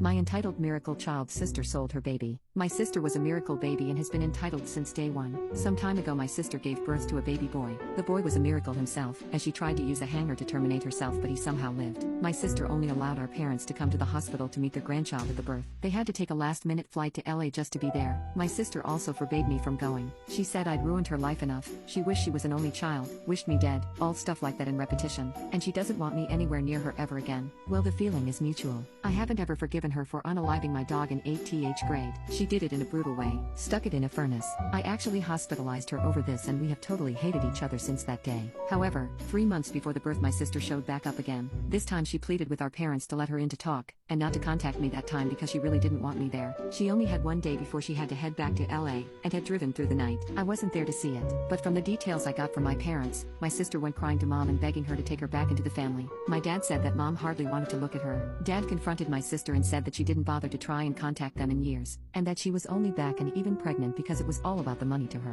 Mom spoke up and told her that she hoped for so long that my sister would come home to visit, or even just talk to her, but it was years of no contact. She'd done everything for her, she'd favored her, she'd defended her lies, she'd made sure she didn't get a felony in court, and yet my sister showed zero appreciation. Dad backed this up too, and even compared me to her, and how I at least appreciated my parents. Then he blurted out that I'd been made a legal partner in the business he is having me manage, and that I'm on track to eventually take his place one day. After that my sister, I'm told, went hysterical and was screaming about how it wasn't fair, and it should be her instead. Somehow she was still allowed to spend the night in her old room, and the next morning she dropped this bomb on my parents. I heard her emotion was just gone. I guess she didn't feel the need to keep up the act anymore. She said that she'd allow mom and dad to adopt her child, in exchange for a house in Cali and an undisclosed sum of money that I'm not privy to. And you know what? My parents agreed. But my dad had demands of his own. In return for the adoption of my nephew, my sister gave up any and all rights to her son, signed a contract stating that she will have no part of the family ever again, and changed her legal name. That last part really surprised me. Dad went so far as to pay for her name to be changed in order to separate her from the family. This meant getting all of her information reissued, such as her diploma, college degree, passport, and anything else that ever had her name on it, all paid for by my parents. And as part of the agreement, my sister could never change her name back, or even to something similar.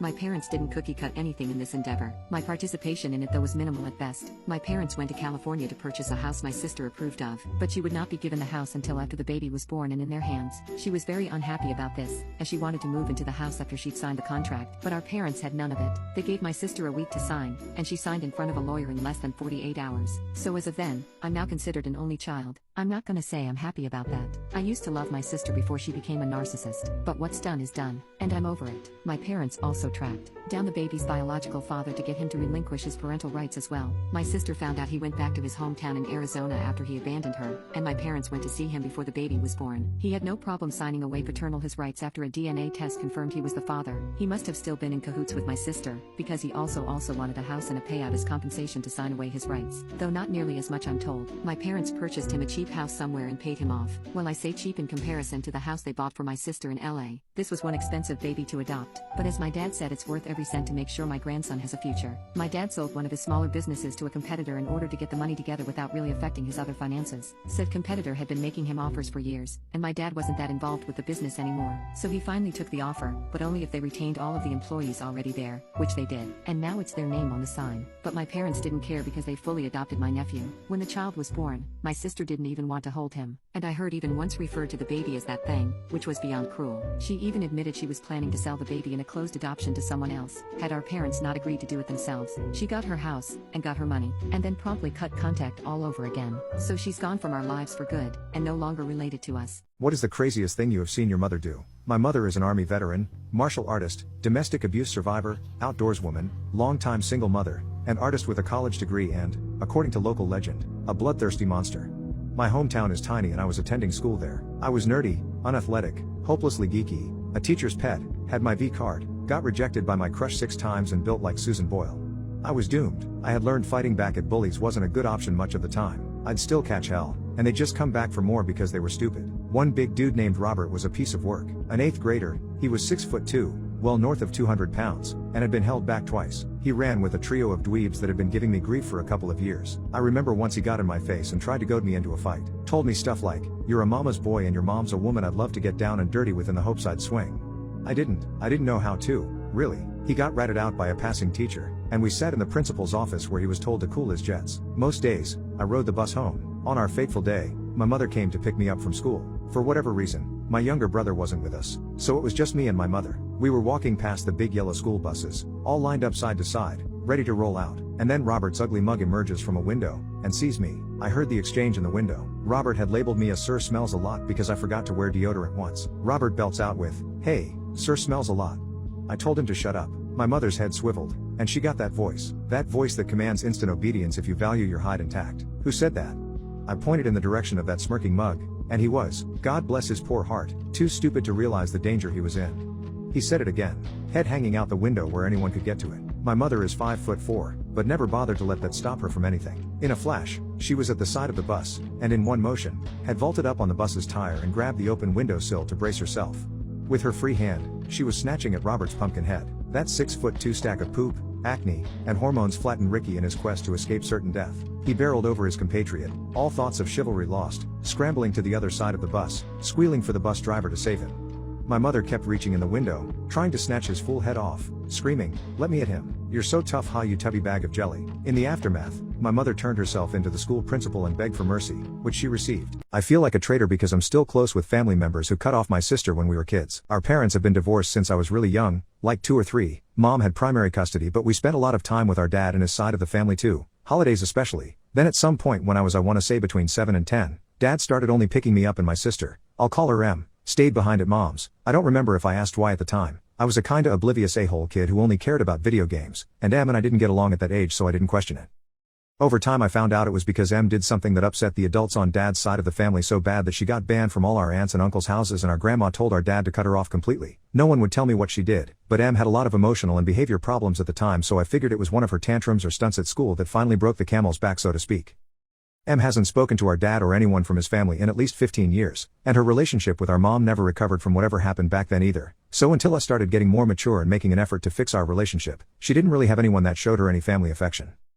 A few years ago I started to notice that M gets depressed when she knows I'm going to see our dad's family, especially on holidays, so I tried to do the hero brother thing and facilitate a reconciliation. It didn't work out. Dad, Grandma, and anyone else in the family I approached about M said there's no coming back from her actions. But when I asked what that was, they got all uncomfortable and said it wasn't for them to tell me. I took that to mean I should ask M herself, so I did, but she got really upset and wouldn't tell me because it was too humiliating. Finally I gave up and asked Mom, which ended badly to say the least. Mom has a lot of issues when it comes to M in the past. This past Sunday of course was Easter and I went to Grandma's for the usual big family supper. I try not to mention anything when I go to family functions so as not to make M feel worse, but she's not dumb. She knows what goes on holidays. I decided to dip out early and surprise M with a drive to Dairy Queen, but when I got home I heard her crying in the living room. Like I can't even describe it, but she obviously thought she was alone in the house or she'd never cry like that. The sound straight punched me in the gut. I didn't want to embarrass her, so I left again and texted her from my car saying I'd be home in 20 minutes. Went and got some ice creams for us, and came back. She wasn't crying when I got back, but it was obvious she was before. She mentioned that she came across some old family photos on her laptop and got kinda emotional.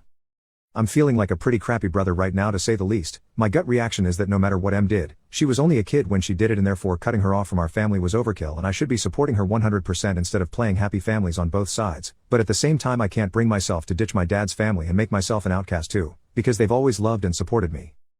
Family drama sucks, man. I miss being the little self-centered a-hole who had no clue any of this was going on. This bull crap must be why I always get urges to un-okay myself when I get too drunk. My brother peed on my stuff to lay his claim. My 29 husband Ted, 34, and I have been together for 10 years. We met early in college and dated all throughout.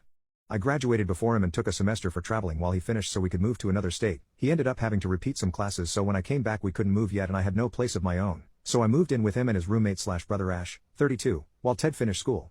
Before moving in I made sure that Ted cleared it with Ash that I was bringing my male cat with me. They had a dog who was old but Ash said he was fine with it.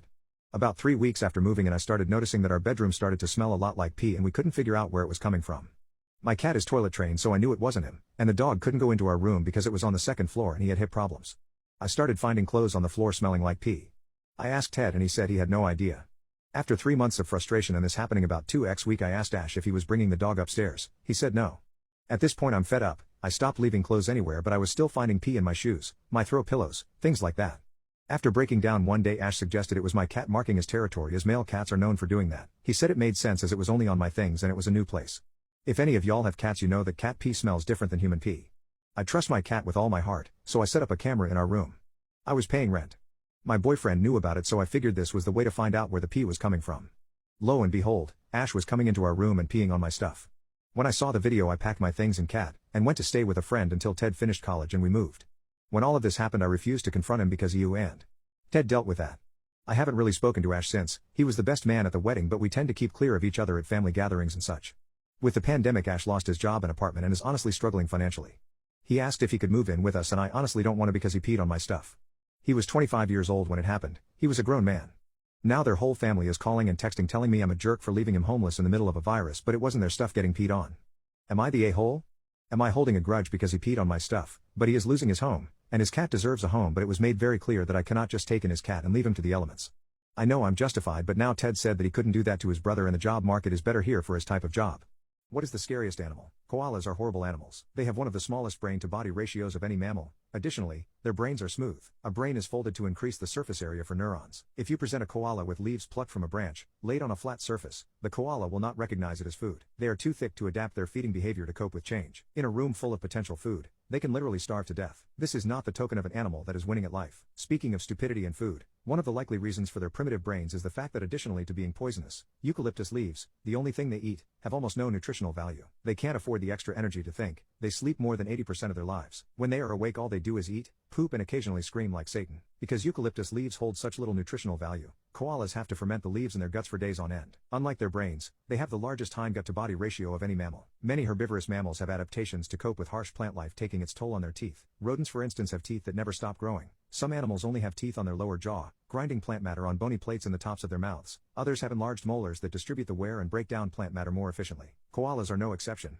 When their teeth erode down to nothing, they resolve the situation by starving to death, because they're terrible animals. Being mammals, koalas raise their joeys on milk. Admittedly, one of the lowest milk yields to body ratio. There's a trend here. When the young joey needs to transition from rich, nourishing substances like milk, to eucalyptus, a plant that seems to be making it abundantly clear that it doesn't want to be eaten, it finds it does not have the necessary gut flora to digest the leaves. To remedy this, the young joey begins nuzzling its mother's butt until she leaks a little diarrhea, actually fecal pap, slightly less digested, which he then proceeds to slurp on. This partially digested plant matter gives him just what he needs to start developing his digestive system. Of course, he may not even have needed to bother nuzzling his mother. She may have been suffering from incontinence. Why? Because koalas are riddled with disease, especially the clap. In some areas the infection rate is 80% or higher. This statistic isn't helped by the fact that one of the few other activities koalas will spend their precious energy on is the deed. Despite being seasonal breeders, males seem to either not know or care, and will simply overpower a female regardless of whether she is ovulating. Koalas have a higher than average quantity of cerebrospinal fluid in their brains. This is to protect their brains from injury, should they fall from a tree. An animal so thick it has its own little built-in special ed helmet. What's the most effective therapy you've ever seen? My brother was discharged from the Navy 2 weeks ago and my family threw a party to welcome him home. He is an extremely outgoing person and can make anyone smile and laugh because he was stationed on 2 aircraft carriers for basically 8 years. He has only met my daughter a handful of times. My daughter is the quietest and shyest person you will ever meet. Her father severely abused her as a child and she has extreme trust issues as a result. Even though she is 12 now, she only talks to me, her aunt, grandparents, and her best friend. I put her in therapy and she has been making progress, but if you touch her in any way she might have a panic attack. Her social skills are fine, but you need to get her to trust you before she feels comfortable around you. I got her a Nintendo Switch for Christmas and she loves it. She is on 24/7 and she considers it a safe space for her. She does her homework early so she has time to play it and takes it everywhere. She recently got into Mario Kart and is currently finding out about all the games in the franchise. My brother has a Wii and gave it to her, and she reset the Mario Kart Wii game so she could unlock all the tracks and characters. My brother was a huge Mario Kart fan. As a kid he had every game of the franchise and competed in online tournaments before he went into the Navy. I don't know too much about the game, but I remember him maxing out his account at 9,999cc, which I think is the highest level you can go. During the party my daughter was sitting next to her aunt like usual when she told him her uncle is really into Mario Kart.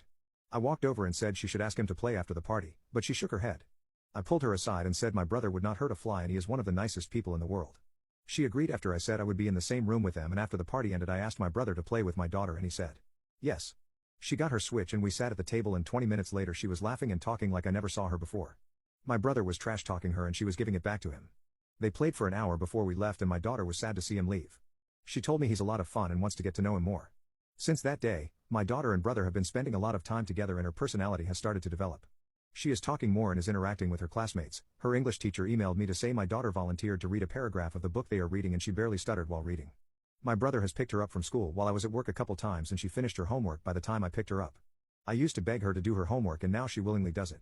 She is breaking out of her shell and it makes me so happy to see. I purposefully made a kid in a wheelchair lose a talent competition because he sucked. His entitled parents demand that he win because of his disability. I was invited to judge a music talent show contest for teenage kids, along with 2 other judges. This was the final round of the competition with only 3 people remaining. The winner would get a cash prize worth $3,000 and direct entry with a 1-year scholarship to a music school.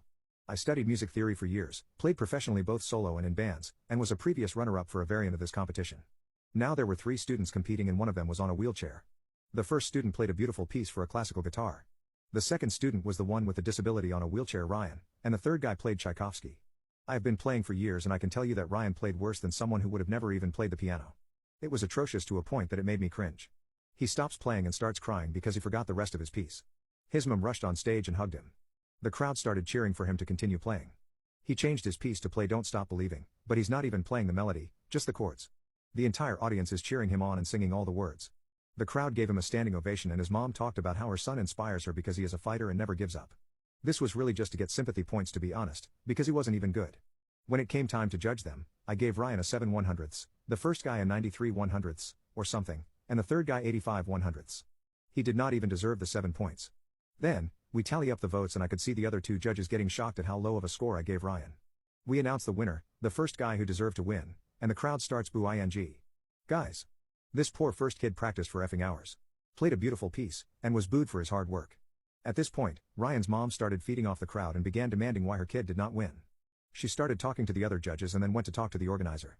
The guy who brought me in to judge comes to me and asks me why I purposely made Ryan lose. I explained to him that I did not think Ryan deserved to win and he stormed off to talk to his superior. I tried talking to the other judges but they both want nothing to do with me. The audience is still cheering for the kid, demanding that he win. The organizer comes to me and tells me that I need to go on stage and say that I made a mistake. At this point I'm feeling terrible because I think everyone knows it was me, and also because I effed up. He convinced me to do it and we had to embarrassingly strip the title away from the deserving winner into someone with no talent. Ryan gets the new trophy and for his speech, he says that he does not think he should have won and says that he would like to give the scholarship to the first guy. Selfishly, he still keeps the trophy and money. Now the audience starts cheering for the first guy and at this point I have had just so much that I want to get out of there, so I start heading out. Ryan's mom stops me and starts asking questions like, why did you purposefully try to make my son lose? I say that I didn't think he deserved to win because he is not as talented as the other guys. She starts getting really confrontational and right on my face while she is talking. Her husband moves her away from me because she was getting aggressive and she says some mean, and slightly racist, things before turning around and walking away. Telling this story back to my friends, the general consensus I got was them saying, you're not wrong, because you did what you thought was the right thing, you're just an a-hole. Was I an a-hole? My husband abandoned me while I gave birth, so I refused to let him see our newborn. My husband has this best friend, Anna. They've been friends for a long time and dated years ago, mutually deciding that they should remain friends. I've had no problem with this relationship until now. On the day that I gave birth, Anna's brother got into a car accident. My husband got a call from her in the middle of the night and asked him if he could drop her at the hospital where her brother was since she was too scared to drive. My husband agreed, told me quickly while I was half asleep, and rushed out. A few hours later, I had contractions and called my husband. He didn't pick up after multiple tries, so I gave up and called my dad, who drove me to the local hospital. I was so scared of giving birth alone since I've had about 3 miscarriages and 1 stillborn. My husband promised me that no matter what, he'd be there for me. Guess what? He wasn't. We called multiple times while I was in labor, and when he finally picked up my dad's call when I was giving birth, saying that he'd misplaced his phone in the chaos, my dad informed him that no matter how fast he drove anymore, he's going to miss the birth of his child. Well, my husband took that as he's already screwed up, so it doesn't matter when he shows up at this point. So when he finally came, our daughter was about 5 hours old, and I'd already moved to the maternity ward. When he came, I refused to let him see our baby because I was so high on emotions and was shaking when I saw him and didn't want it to negatively affect my time with the baby. I wanted her birth to be a happy time, and I was already struggling to feed her. My husband was in a bad state and told me to please let him see her, so I told him to stand by the window and hold the baby up so he could see her. I told him to then leave and he'll be allowed to interact with the baby at my father's home when we're both well and out of the hospital, and that I was most likely divorcing him. He started bawling and apologizing and defended himself by saying that Anna's brother was in serious critical condition, and although he was fine, Anna needed him. Though Anna's parents were there, she was not that close to them, and she was in an unbearable state. I told him that I didn't care and that his daughter had already come second to him, and all she did was be born. I'm putting my daughters and my health first and won't let her be sidelined. My husband agreed and left. However, Anna called me later and said that I was being controlling and she'd never met someone as cruel as me for not letting a father see his baby. I told her that my husband made his decision and that this was his doing, not mine. But now, I can't help feeling cruel in my actions and feel like I'm depriving my baby of both her parents being together. My husband sees her a few hours each day now. Update 1. Anna's brother was not in the life or death situation.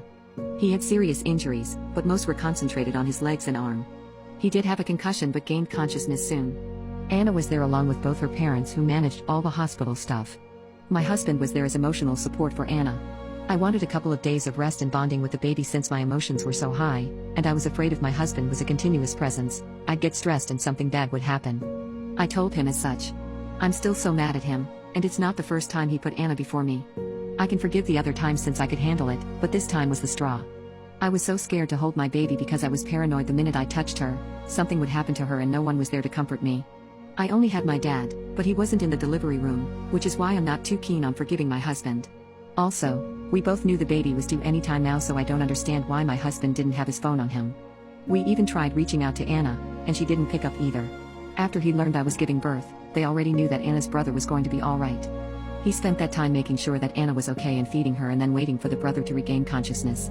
He could have come back after seeing his daughter to talk with the brother. He would have made it back in time. Update 2.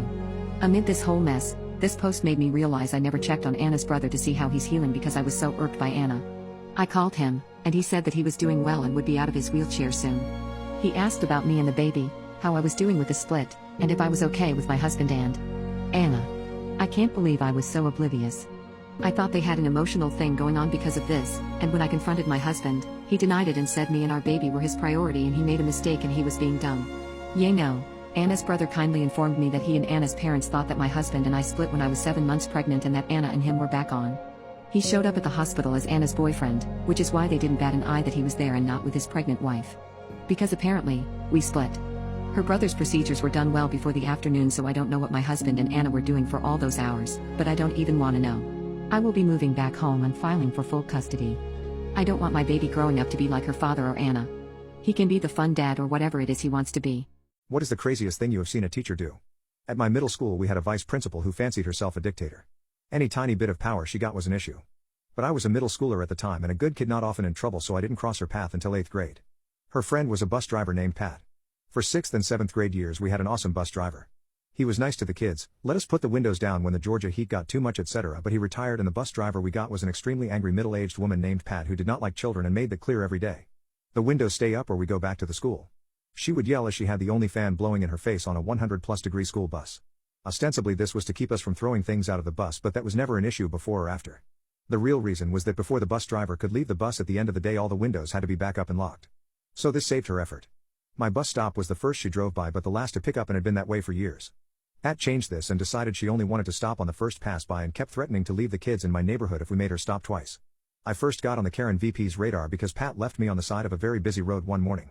She could have stopped but wagged her finger at me as she drove away and left me. I flipped off the kids laughing at me out of the back window, but the bus driver Pat thought I was flipping her off. I didn't get suspended because she left me with no way to get to school on the side of an extremely busy road and my mom threatened to sue if it happened again. But after that they had it out for me. Pat tried several times to get me on anything. She even coached a kid to say I bullied him, but when the real principal brought in the kid he said no, they are my friend, it was those other kids and a bunch of other little poop. Anything to get me in trouble. So the petty revenge comes in here. I was doing my best to make the bus driver's life hell in little passive aggressive ways. She got annoyed at anything so it was easy. But Karen was harder to do anything to. After fighting with the bus driver and the assistant principal for most of the year, revenge came in the form of a police fundraiser. They were advertising it on the local TV news and local radio stations. If you put someone up for arrest, the cops would show up and throw someone in handcuffs and put them in jail until they could call a few people and fundraise the bail. The person who set up the arrest had to pay like $10, but worth it.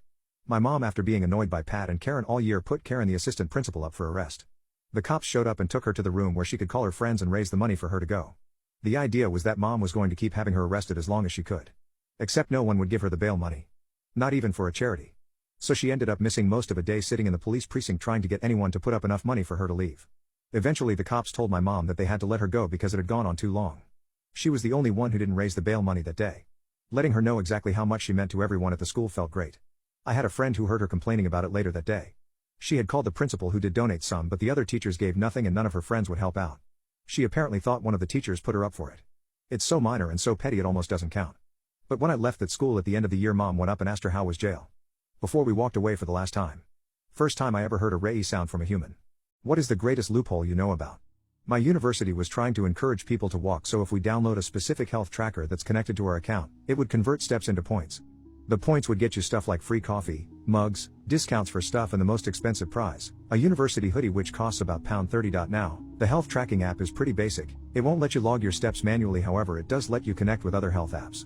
I found a health app that would let me add in the steps, and I logged in an equivalent of 50 kilometers a day, and in a few days of logging manually, I would get myself a hoodie or two and I didn't get caught.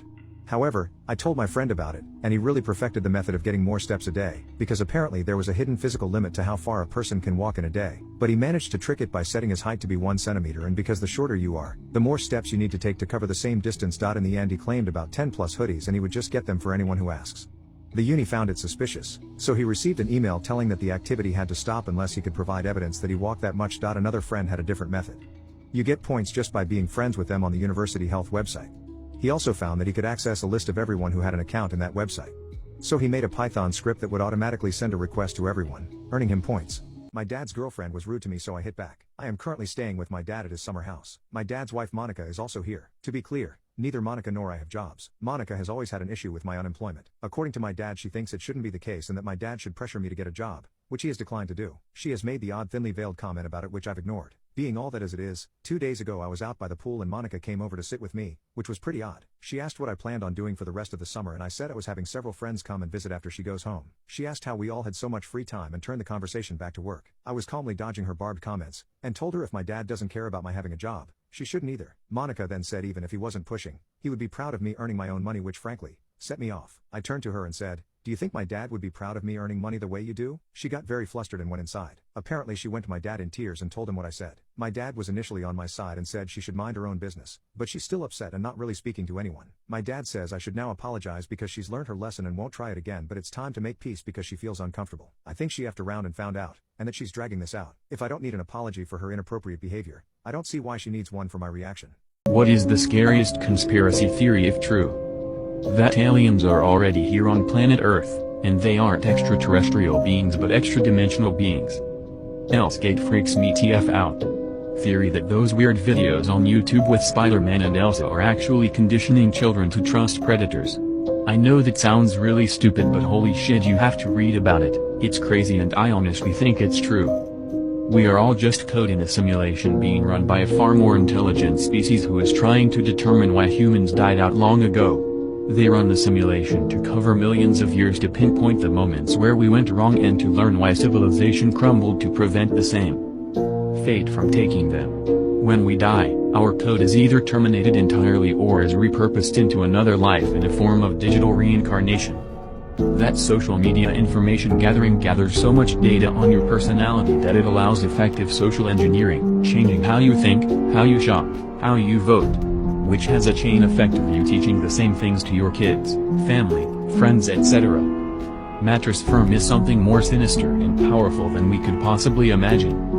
They're trying to change the shape of the human spine over the next 200 years, so that once the time comes, our bodies will react perfectly to their mutation-causing engineered pathogen, and the human body will be the perfect host for their species. That the government has a deal with aliens that they are allowed to abduct and probe us in exchange for technology. That's how we got that flex tape shit. My 24-year-old boyfriend still gets breastfed from his mother. I, 26, have been dating my boyfriend, 24, For about a year and a half now. I will try to condense this story as much as possible. But basically, since early on in our relationship, I realized he was a huge mama's and grandma's boy. Firstly, I'd like for you to understand our culture.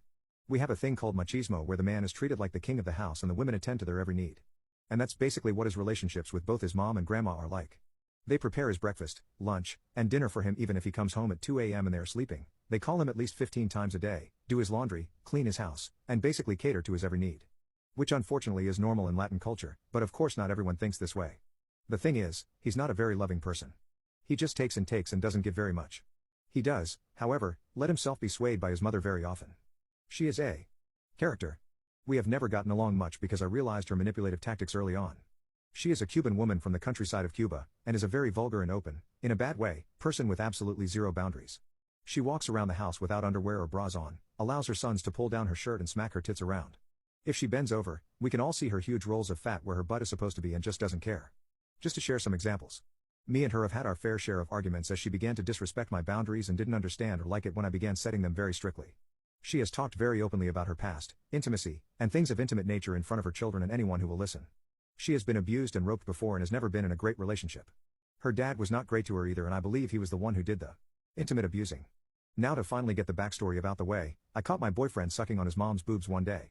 This family has no boundaries, so they have openly talked about it, and when we got on the subject, I found out he also does it to his grandma. I was flat out disgusted. I will repeat, he is 24.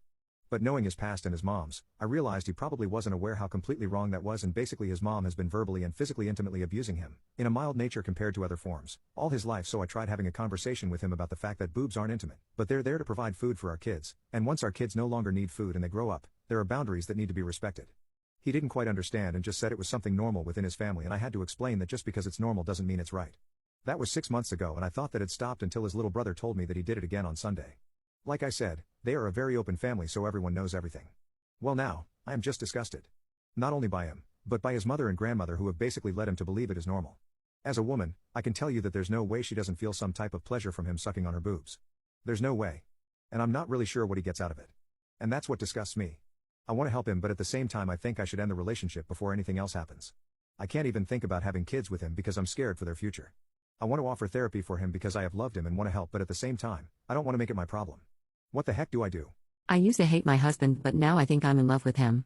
I know the title is exactly how it sounds. I, 27 female, and my husband, 27 male, have been married since we were 18 years old. At the age of 9, my family promised me away to our family friend's son. I have dreaded my birthdays ever since, 1 year closer to marriage and 1 year closer from being stripped of my freedom. While I was counting down the years, I met a guy. He made me happy, made me forget about ever having to worry at all. Eventually I turned 18, and I met my husband for the first time. I hated him. Looking at him made my blood boil, because I had already loved someone. We got married 2 days after meeting. After the wedding we didn't do anything. I remember sitting down on the honeymoon bed. He walked in and said, "I do not love you nor do you love me, so let's have an open relationship." I didn't argue, and told him okay. I was happy because that means I could see the guy I was so desperately in love with, but we had rules. We could never do the deed in the bedroom, we must always sleep in the same bed, no talking bad about each other to our partners, and more basic things. So every year after that we put on the same act, a loving husband and wife at family gatherings after we went off with our partners. Me and my boyfriend were doing very good, while my husband never dated, only one night stands.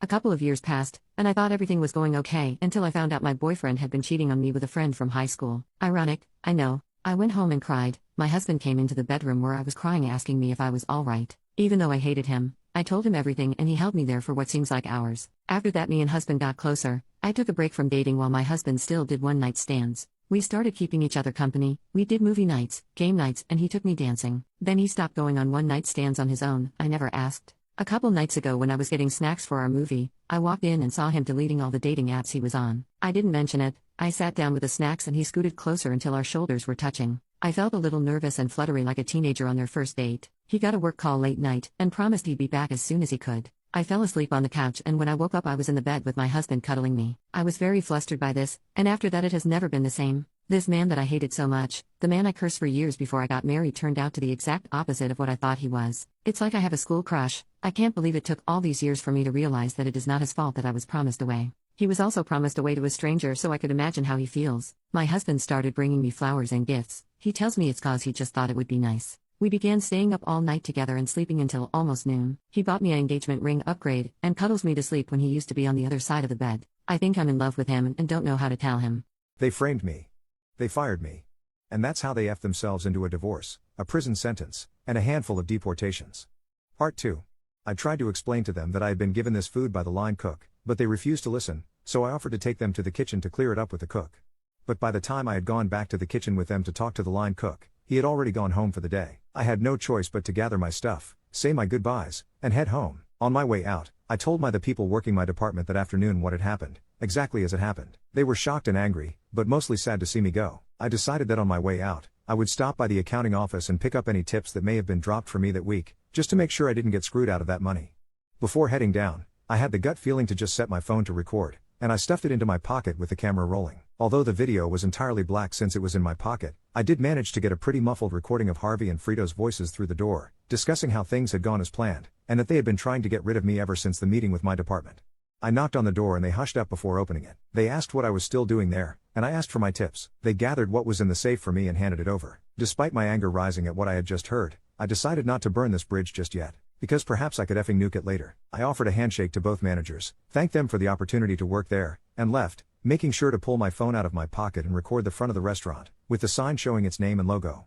Working in a restaurant, you learn to always cover your own ass. It's true for most jobs, but something was just telling me I would need this all later. If I was being accused of theft, I wanted to be able to prove it wasn't true if ever came up in future job interviews, which is exactly what happened and where this all started going nuclear. On the train ride home, I sent some messages and made some posts on some local groups on Facebook saying that I had just been fired and that I was looking for a job as quickly as possible. By the time I got off at my stop, I had already set up an interview for later that day. I was offered the job about 5 minutes into the interview, but after going over the details, it didn't sound like it was for me, so I turned it down. I interviewed a few other places and found one that was a damned good fit, with a hefty pay increase compared to my previous job, and I wouldn't have to deal with customers.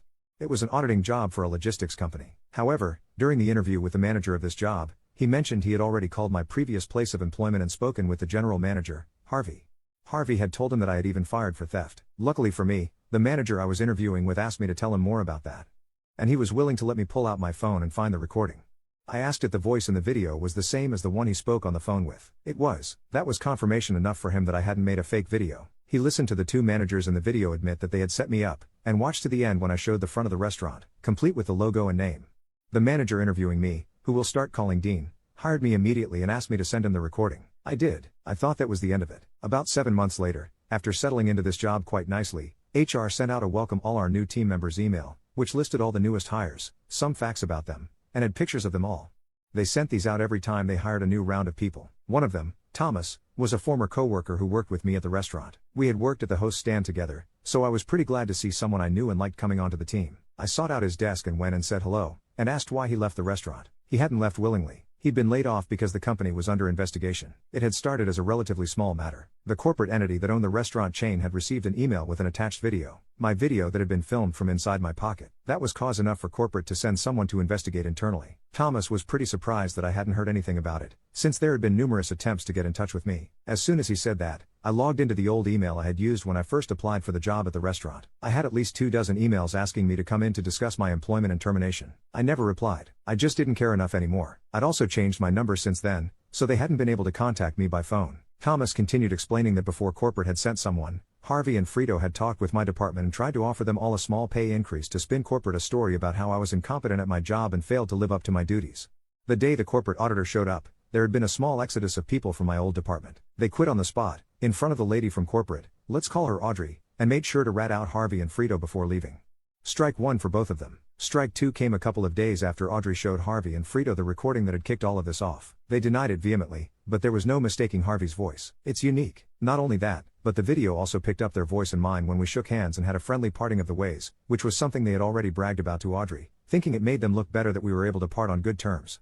This wasn't the actual strike two. That came when it was clear they needed to be separated, so Audrey sent Frito to work at another restaurant owned our parent company, and temporarily demoted Harvey to manager. Check out the thrilling conclusion in part 3 posted now. My husband wanted an open marriage, so I gave him one. He's now mad I'm seeing other people. Is my husband a donut? My husband and I, 22F and 27M, have been married for 2 years and together for almost 6. Yet at the beginning of last year he told me he has room in his heart for more than one woman, and is a man for more than one partner. He wanted an open marriage. It was so hard for me to agree to it, but the minute I did, he started seeing this beautiful attractive girl. I can't even explain how painful it was to know that I'm not enough for him, that he's spending time with someone else. And he did. From spending nights with her to texting her when we were supposed to be spending time together. I'd literally cry myself to sleep every night while he was with her or home sleeping after hanging out with her. I even met someone, but I just couldn't open up to that guy because of how much I love my husband. I finally gave in a few months ago. I started letting the new guy take me on dates, to his place, to F me better than my husband ever did. He's been so good to me, and that's all I needed after feeling like I'm not enough for my husband. I feel attractive and worthy again. Last month, the new guy took me out of town for my birthday weekend. A happy birthday text is all I got from my husband. Since then, it's like my husband suddenly realized that we're married. He wants to spend time together, gets jealous when I'm not home. Now he's saying he wants a baby, which I'm not against but would like to wait until our relationship is more stable. Well, he disagrees. He thinks that I'm prioritizing my boyfriend over our relationship and family, and that's not what an open marriage is about. He's now wanting to stop everything and go back to being monogamous. I'm not ready for that. He got to decide when this started. Why does he get to decide when it ends? Why did he wait until I started being happy again? My husband wanted an open marriage, so I gave him one. He's now mad I'm seeing other people. Babe, I was going to wait until this weekend to have a talk with my husband about getting a divorce. I wanted to think things through before ending this 6-year relationship. I still took my distances, stopped having intimacy and hanging out with him. I've barely talked to him since and even refused his gifts. So guess what my psychopath husband did yesterday? He went to the new guy's office and tried to get into a physical fight with him, yelling and screaming about how the new guy sleeps with married women and should be ashamed of himself. Making it seem like a new guy was helping me cheat on my husband, which is not the case because open marriage, right? On top of that, the new guy is like 6'2", does MMA and is very well built. My husband is overweight 5'7" and has never done sports in his life. I don't think the fight was going to be very fair. Either way, now the new guy is ticked off. He said he wants to be with me but doesn't want to have to deal with a crazy soon-to-be ex. He wants to take a break until I get things figured out with my husband. How am I supposed to do that though? Edit, we got the divorce process started. Right before that though, my husband was able to meet with my dad and told him how I cheated on him and then insisted on having an open marriage when I got caught. So now I can't even go to my family's house because my dad is mad at me and won't hear me out. Pretty sure he told some of our common friends the same thing because they won't answer my texts. I was able to move into an apartment and now I'm just waiting for things to calm down with my family and for the divorce to be finalized. Oh, and I could lose my job soon because someone left some serious bad reviews on the website and now I'm being investigated. So I've been home this whole week. I have no one to talk to unless I decide to finally answer my husband's texts. Even the new guy hasn't been talking to me. So yeah, that's how my life's going. I enforced a boundary with my girlfriend and she broke up with me. My girlfriend and I have been together for about a year now. She is very spoiled and is used to getting what she wants, but I don't give in to her or let her manipulate me. I live about 3 hours away for work, and I come home on the weekends. Her parents always tell me I'm welcome to stay at their place with her on weekends that I come home, but I never want them to feel taken advantage of, so this is something I'm not comfortable with. I've made it clear that I'll only stay the night one night out of the weekend, not both. I'll stay with my own parents the other night. She's sick right now, and I stayed the night Friday night. She was feeling pretty miserable yesterday and started giving me a hard time about staying Saturday night too because she wanted cuddles and company. I upheld my boundary and told her I would not do it. She got really upset and brought up how her parents are fine with it and wouldn't feel taken advantage of. Well, after she wouldn't stop pestering me, I admit in a moment of anger I gave in to her, took my jacket off and slammed it down on the dining room table. Not half a second later she says something like, "Oh no, absolutely not, I changed my mind." She then asked me to leave because she said I shouldn't get that mad at the thought of staying with my sick girlfriend. I told her it doesn't matter, I already decided to stay, and she said I don't care, I changed my mind and I am asking you to leave. I told her I wasn't going to leave after she just pestered me for 10 minutes until I finally gave in. I was pretty shocked at what she said next, but she told me then I'm breaking up with you right now. I don't need to feel this way. She was being very blunt and she just kept saying go now. Just get your things and go. Among other things. She wasn't yelling, just saying things like I'm young and beautiful and I don't need some guy to make me feel this way, and this isn't the first time you've made me feel like shit. I was thinking to myself whatever, but then something snapped in me to slap the ever-living poop out of her. I stomped out the house furiously, went into the car, and took a deep breath of relief. Did I dodge a bullet?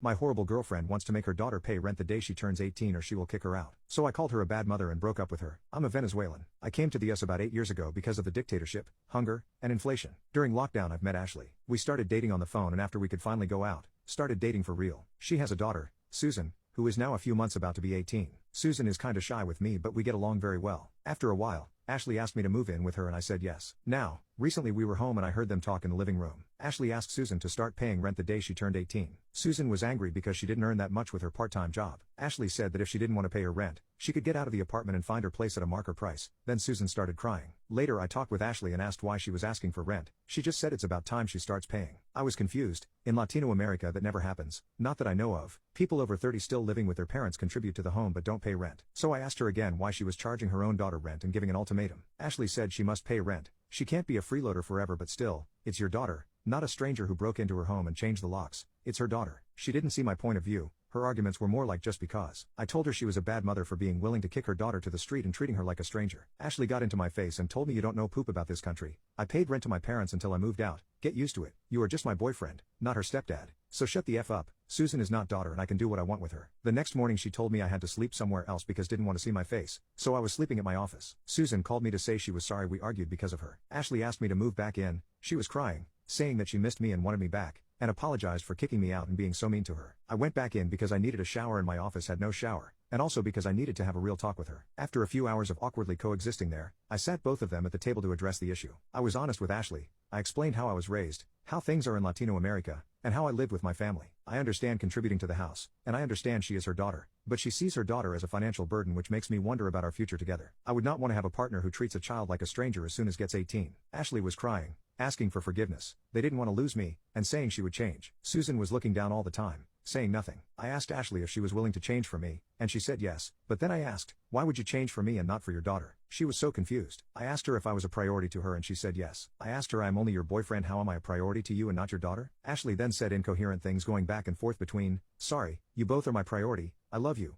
would do anything for you. I told her we couldn't be together if she could admit in front of her daughter that she is not her number one priority. So I said I would find a new place to move out and break the relationship. Susan spoke to me, and told me it's painful to lose me. She said I'm the only boyfriend of her mom who hasn't been a total jerk to her or her mom or an addict. I moved to an Airbnb. Unfortunately, I had to cut contact with Susan because of Ashley. She sent me texts telling me to stop talking to Susan, or she would tell the police that I tooked her and would get me deported. I panicked, never replied, and took screenshots. I spoke to a lawyer, and told me to cut contact with Susan immediately. Other than that, Susan has no case or evidence, and I can use the screenshots against her if she tries something. However, I made a secret mail, and sent a mail to Susan, so she can use it in case of emergencies. She sent me a long email that broke my heart. She apologized for a lot of things that weren't her fault at all and told me how much she wanted me as a dad, even begging me to adopt her after she became an adult. I didn't reply. My heart is with her, but I can't do anything for now. I just found out that my brother has been cheating on my wife. My brother has been staying with us since lockdown, after his university closed. He couldn't stay with our parents cause they just sold the house and moved to a one-bedroom apartment, and our sister lives in a different part of the country. He was the oops baby, so I hope that explains the age gap.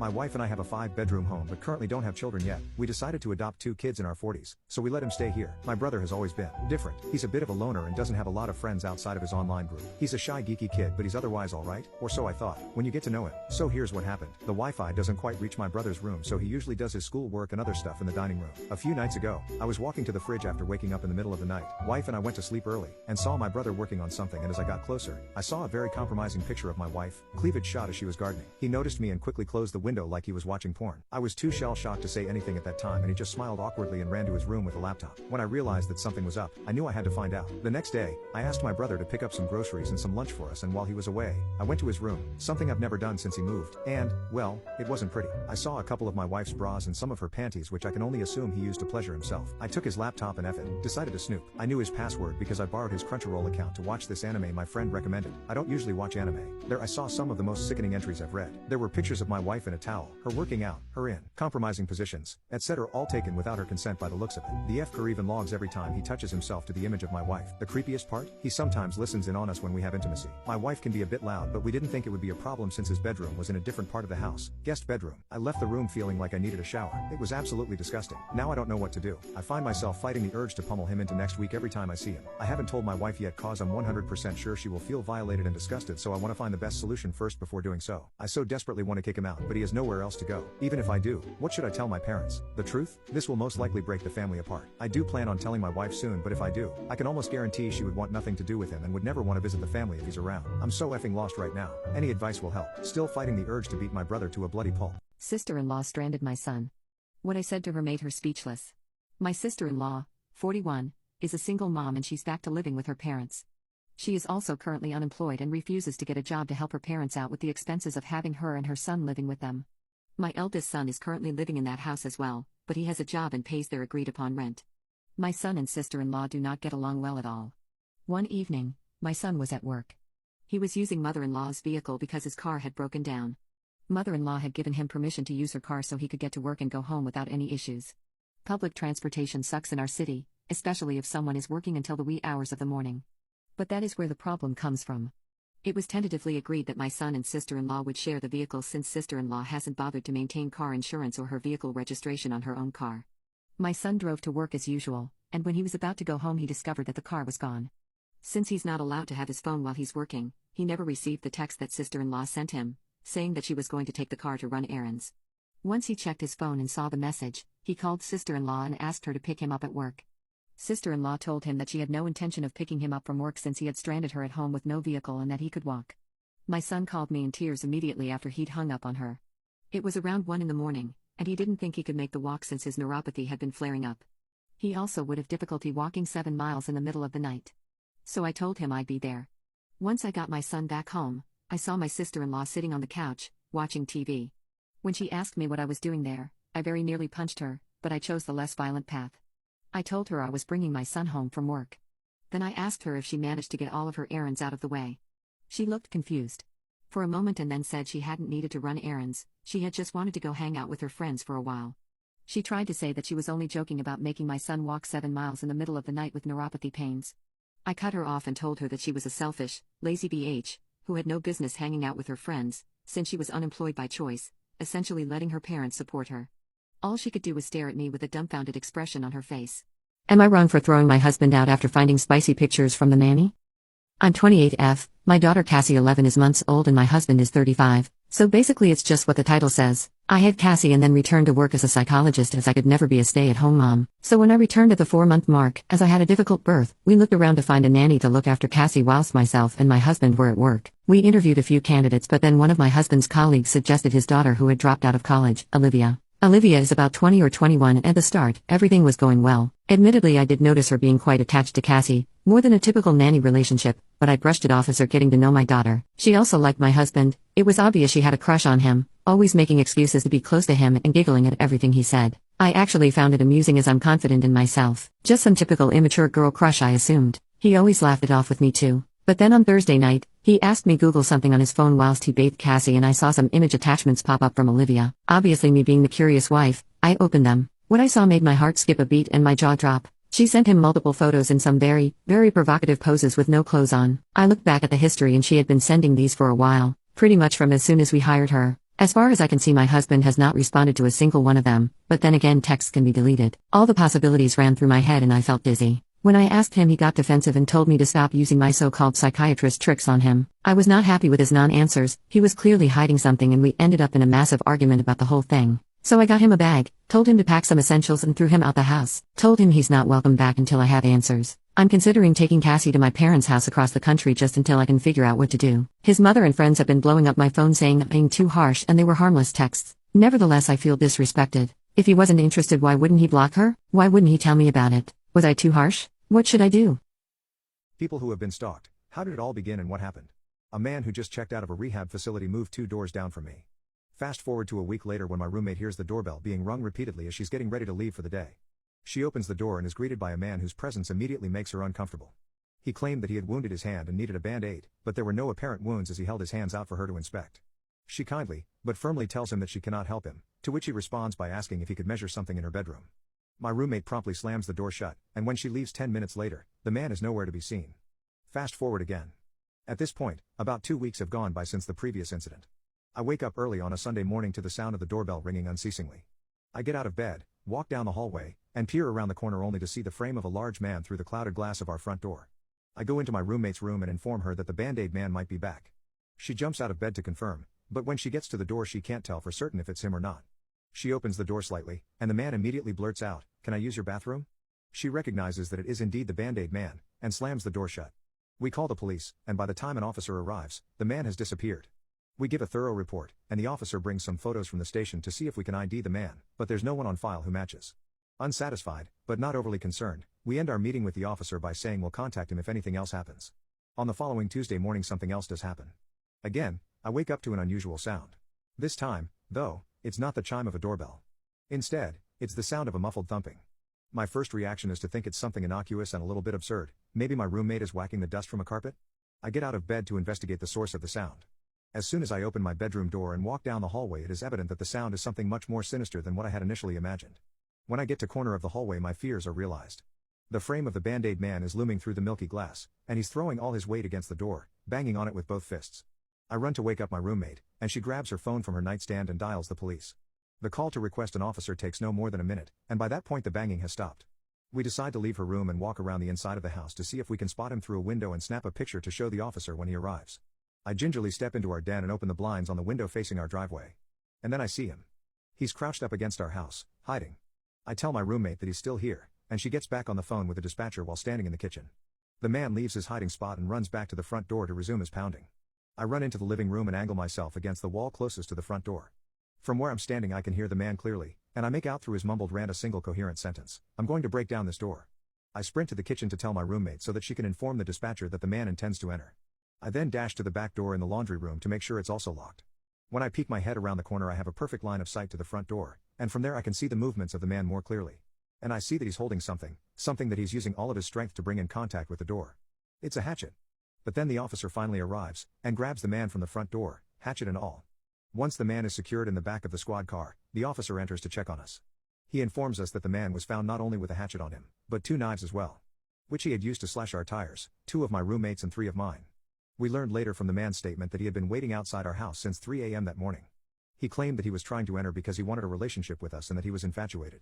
People who lost hundreds of pounds, how did you do it? I went from being a cheerleader to 300 pounds. Now, I'm down to 180 and I barely have to lift a finger as the pounds keep dropping. My war with my body began the week before my 21st birthday when I was paralyzed from the waist down by a drunk driver. It ruined my life. I went from being a tri-sport athlete to a cripple, a happy girl with a bright future to a source of pity. In those first years when I was wheelchair-bound, my entire life centered around my newfound disability. I dropped out of college, gave up on my nursing degree, and fell into a long spell of depression. This period lasted 2 years, but it was enough for me to gain over 100 pounds. Even when I finally came out of my depression, being in a wheelchair made it impossible for me to change my sedentary lifestyle. By the time I was 30, I weighed almost 300 pounds. It wasn't all bad though, as those years helped me find an extremely loving husband who became the light of my life. However, my weight remained a constant drain. I felt ashamed to look at myself in the mirror. I avoided family photos, always trying to be the one to take the photo so that no one could immortalize my shame in a family album. And it got so bad that I bought a matte screen protector for my phone so that I couldn't even accidentally catch my own fat face staring back at me. The only way I could cope with my weight was to ignore it. But I would soon come to regret this decision,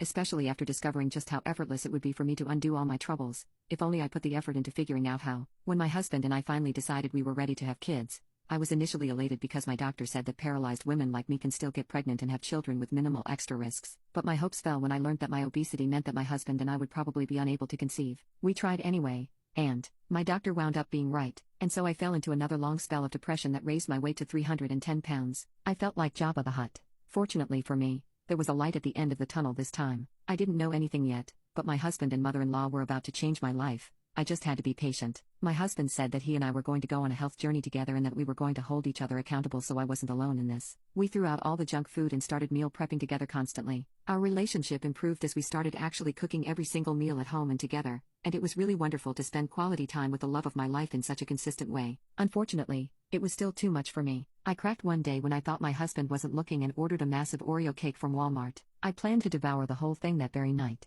but my husband caught me as I was eating it in our walk-in supply closet, hiding in the depths of our house like a criminal. We had the biggest fight of our lives that night, and it changed my life completely, because just hours after having this screaming match with my husband, telling him he didn't care about me, shouting that he couldn't understand what it felt like to be so broken and hideous, I had a stroke. It was terrifying, but it was also the most important experience in my life. When I woke up in the hospital, my first thought was that I truly needed to fix things, in a sustainable way. I was horrified to realize that I could so easily lose my life just because I couldn't lose some weight. My doctor sat me down to have a talk with me about it, but he didn't even need to say it. I was finally determined to do it and be consistent this time. I felt a drive I'd never felt before because this time, I had a reason. I wanted to get to a healthy weight so I could minimize my chances of ever having a stroke again, and most importantly, I was terrified of compromising my marriage any further. My husband and I sat down one more time and talked, but this time, he told me he had an idea. I had already talked with my doctor before about trying pills and external health supplements, but I'd never gone through with anything because I felt that pills were like plastic surgery, that if I resorted to them, then I wouldn't be authentic anymore. But my husband bluntly told me that my life was pushed off its authentic path the day that drunk driver crashed into my car. So, I went through with it. My husband and I decided to go with some weight loss pills from a small company called Avi, specifically this Avi Elite Fat Burner. Why? Because my husband's mom had used them before, which was where he even got the idea, and it worked wonders for her. I had no clue if it would work on me since I was double his mom's size, but after years of fighting against my disability, fighting against the fact that I was in a losing battle, I figured that the worst thing the pills could do was nothing. My doctor gave me the green light and I started taking them. It was that, or brace myself for an inevitable gastric bypass surgery. You could take up to 4 pills per day, so that's what I did. By the end of the first month I had lost 8 pounds. It might sound small, but anyone who has ever tried to lose weight knows that 8 pounds in a single month is intense, especially given that I was still adjusting to a healthier diet without fully restricting my favorite snacks. In the second month, the pills seemed to have adapted better to my system because I lost 11 pounds, which was crazy. For the first time in ages, my weight finally had a 2 in front of it again, and seeing that change lit a spark under me. I suddenly felt like weight loss was actually possible, and abruptly, it became easier to resist the urge to snack. I replaced soda with diet soda, and drank that until I was finally drinking 8 glasses of water every day. And up until this point, I'd seen the number on the scale go down but had yet to witness any visual changes in my body. But as the months wore on, I kept losing weight. Between my healthier diet and the Avi Elite Fat Burner, I continued to lose an average of 10 pounds per month. I weighed myself daily and only hit one plateau when I reached 240 pounds, but I persevered through it until even those numbers started to fall. And finally, I started to feel younger again. I started to train my arms and upper body to keep my torso somewhat active and found a gym regimen that works for me, even though I can only do light, stretch-based exercises to avoid risk of injury. Better yet, my relationship with my husband completely transformed. We went from years of friction and arguments to being intensely appreciative of each other, with my husband reminding me every morning how proud he is of me for actually managing to lose my weight and me thanking him for supporting me through it all. It took over a year, but I'm finally at 180 pounds now. It's heavier than when I was an athlete,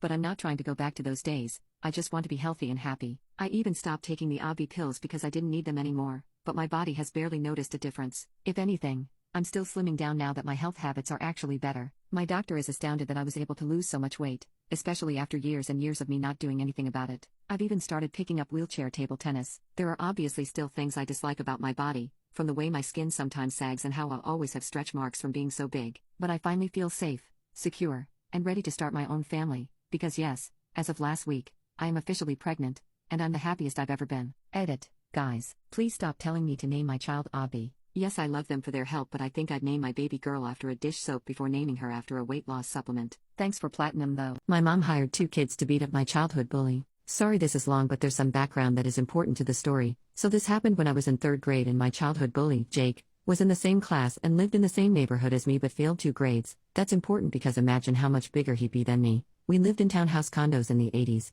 so not many people had AC, so most people left their doors open and left their screen doors shut.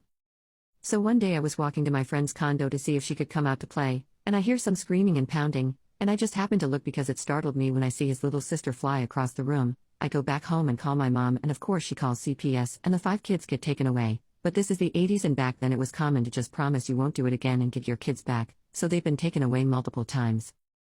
Well, when he got back he somehow found out my mom called CPS, so at the bus stop before school he sucker punched me. I was down on the ground. Everyone saw it but I didn't say anything to anyone. Our teacher happened to be a close friend of my mom and her husband works with my dad, so if I said something, my parents would have found out instantly. We get home and a kid goes straight to his mom and our backyards connect, so he says I got sucker punched by the bully at the bus stop this morning. She calls my mom and my mom goes to the worst area of Detroit, hires 2 kids the same age as him for $20 each, to come and beat him up and told him not to even look at me again, then drops them back off. That's how Italians deal with things. I broke my son and his girlfriend up and he didn't know it was me. I, F49, broke my son and his girlfriend up. They had been dating for almost a year, and seemed very happy. For backstory, my son, 19, moved out pretty soon after his biological father passed.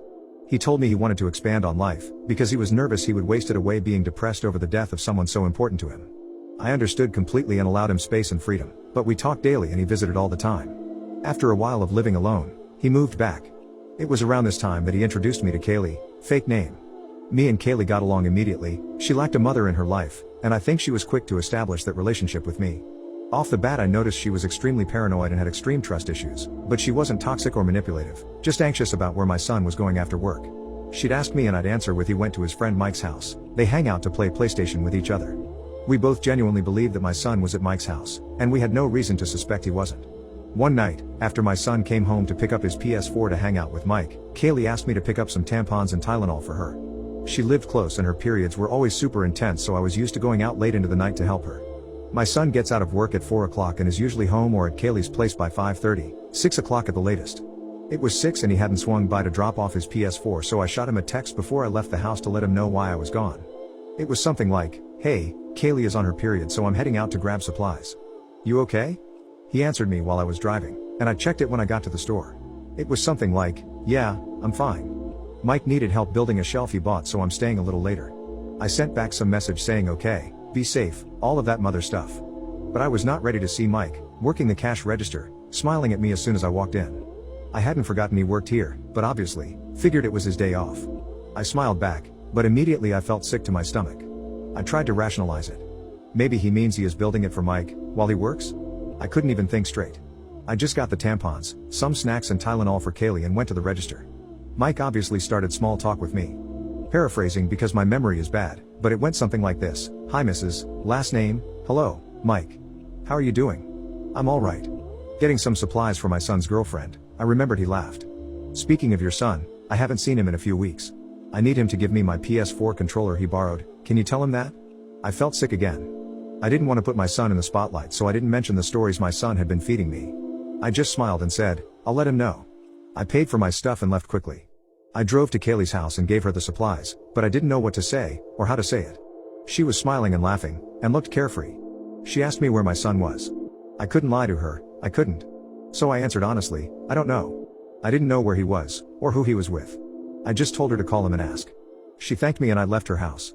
Later that night, at around 8 p.m., my son finally came home. I didn't say much to him, just asked him if he had fun. He said yeah, and went to his room. I knew I had to tell Kaylee. Soon after, I went into my room and called her. I informed her of what Mike had said, and how late he had gotten home. She told me that he said he was home hours ago, just tired so he wasn't going to visit. I could tell she was crying, and I asked her if she wanted me to come over. I went to her house and we talked about everything, and she told me she didn't want anything to do with him, and wanted to break up with him immediately. I told her she could, and if she wanted, she could be honest and say I told her. After I comforted her for a few hours, she asked if she could still contact me, even if she wasn't with my son. I said yes, but honestly, I'm hesitant about it. I love her, but it feels off to me. I would still help her, though. Fast forward a few days and my son comes crying to me that Kaylee broke up with him and isn't giving him any reason. I, of course, comforted him too. He said that she needed time to think about it and would tell him why when she knows what to say, but for now, she is supposedly speechless. I was too, so I don't blame her. He cried for hours in his room, and in my arms, and regardless of what he did, of what I did, I comforted him. I want to tell him what I know, and I feel bad that he doesn't know. But Kaylee didn't tell him anything yet, so I might wait. Honestly, I feel stuck. This isn't just about cheating, even though I think he is. This is about trust, and how he is lying to me, and his girlfriend. We both know there is a possibility he isn't cheating, but he shouldn't have to lie if he has nothing to hide. What's the biggest plot twist you've seen in real life? In 1991 I just signed the lease for my first solo apartment, just got the first paycheck from my new job, I deposited the paycheck at an ATM. 2 weeks later, I get my bank statement in the mail, and see with horror I have only $1.87 in my account. Way wrong, I should have at least $200, I've been very careful with my spending. I'm freaked, I came within $2 of bouncing my first rent check. I'm literally reaching for the phone to call the bank when the phone rings. It's the police, asking if my ATM card was stolen. I check my wallet and the card is missing, and tell them I was going to call them anyway because I was missing $200 from my account. "Well, we've got your card, and your $200, so come down to the police station," they tell me. I can't figure out how they have my card and the cash. Doesn't make sense. I drive down there. Detective says someone, let's call him Bob, pulled in to use an ATM and saw a man acting suspiciously while he was using it, moving back and forth as if trying to dodge the camera. Bob says the man then left the ATM, got into a car, and drove away at high speeds as if fleeing. Bob then went to the ATM and put his card in, which popped out. Bob then withdrew $200, and then another ATM card popped out. My card. Bob's card had popped out because the crook had left my card in the ATM before speeding away. Bob realized he had withdrawn the money from my account and not his, so he brought my card and the cash to the police and reported the attempted theft. The detective gives me the description of the crook.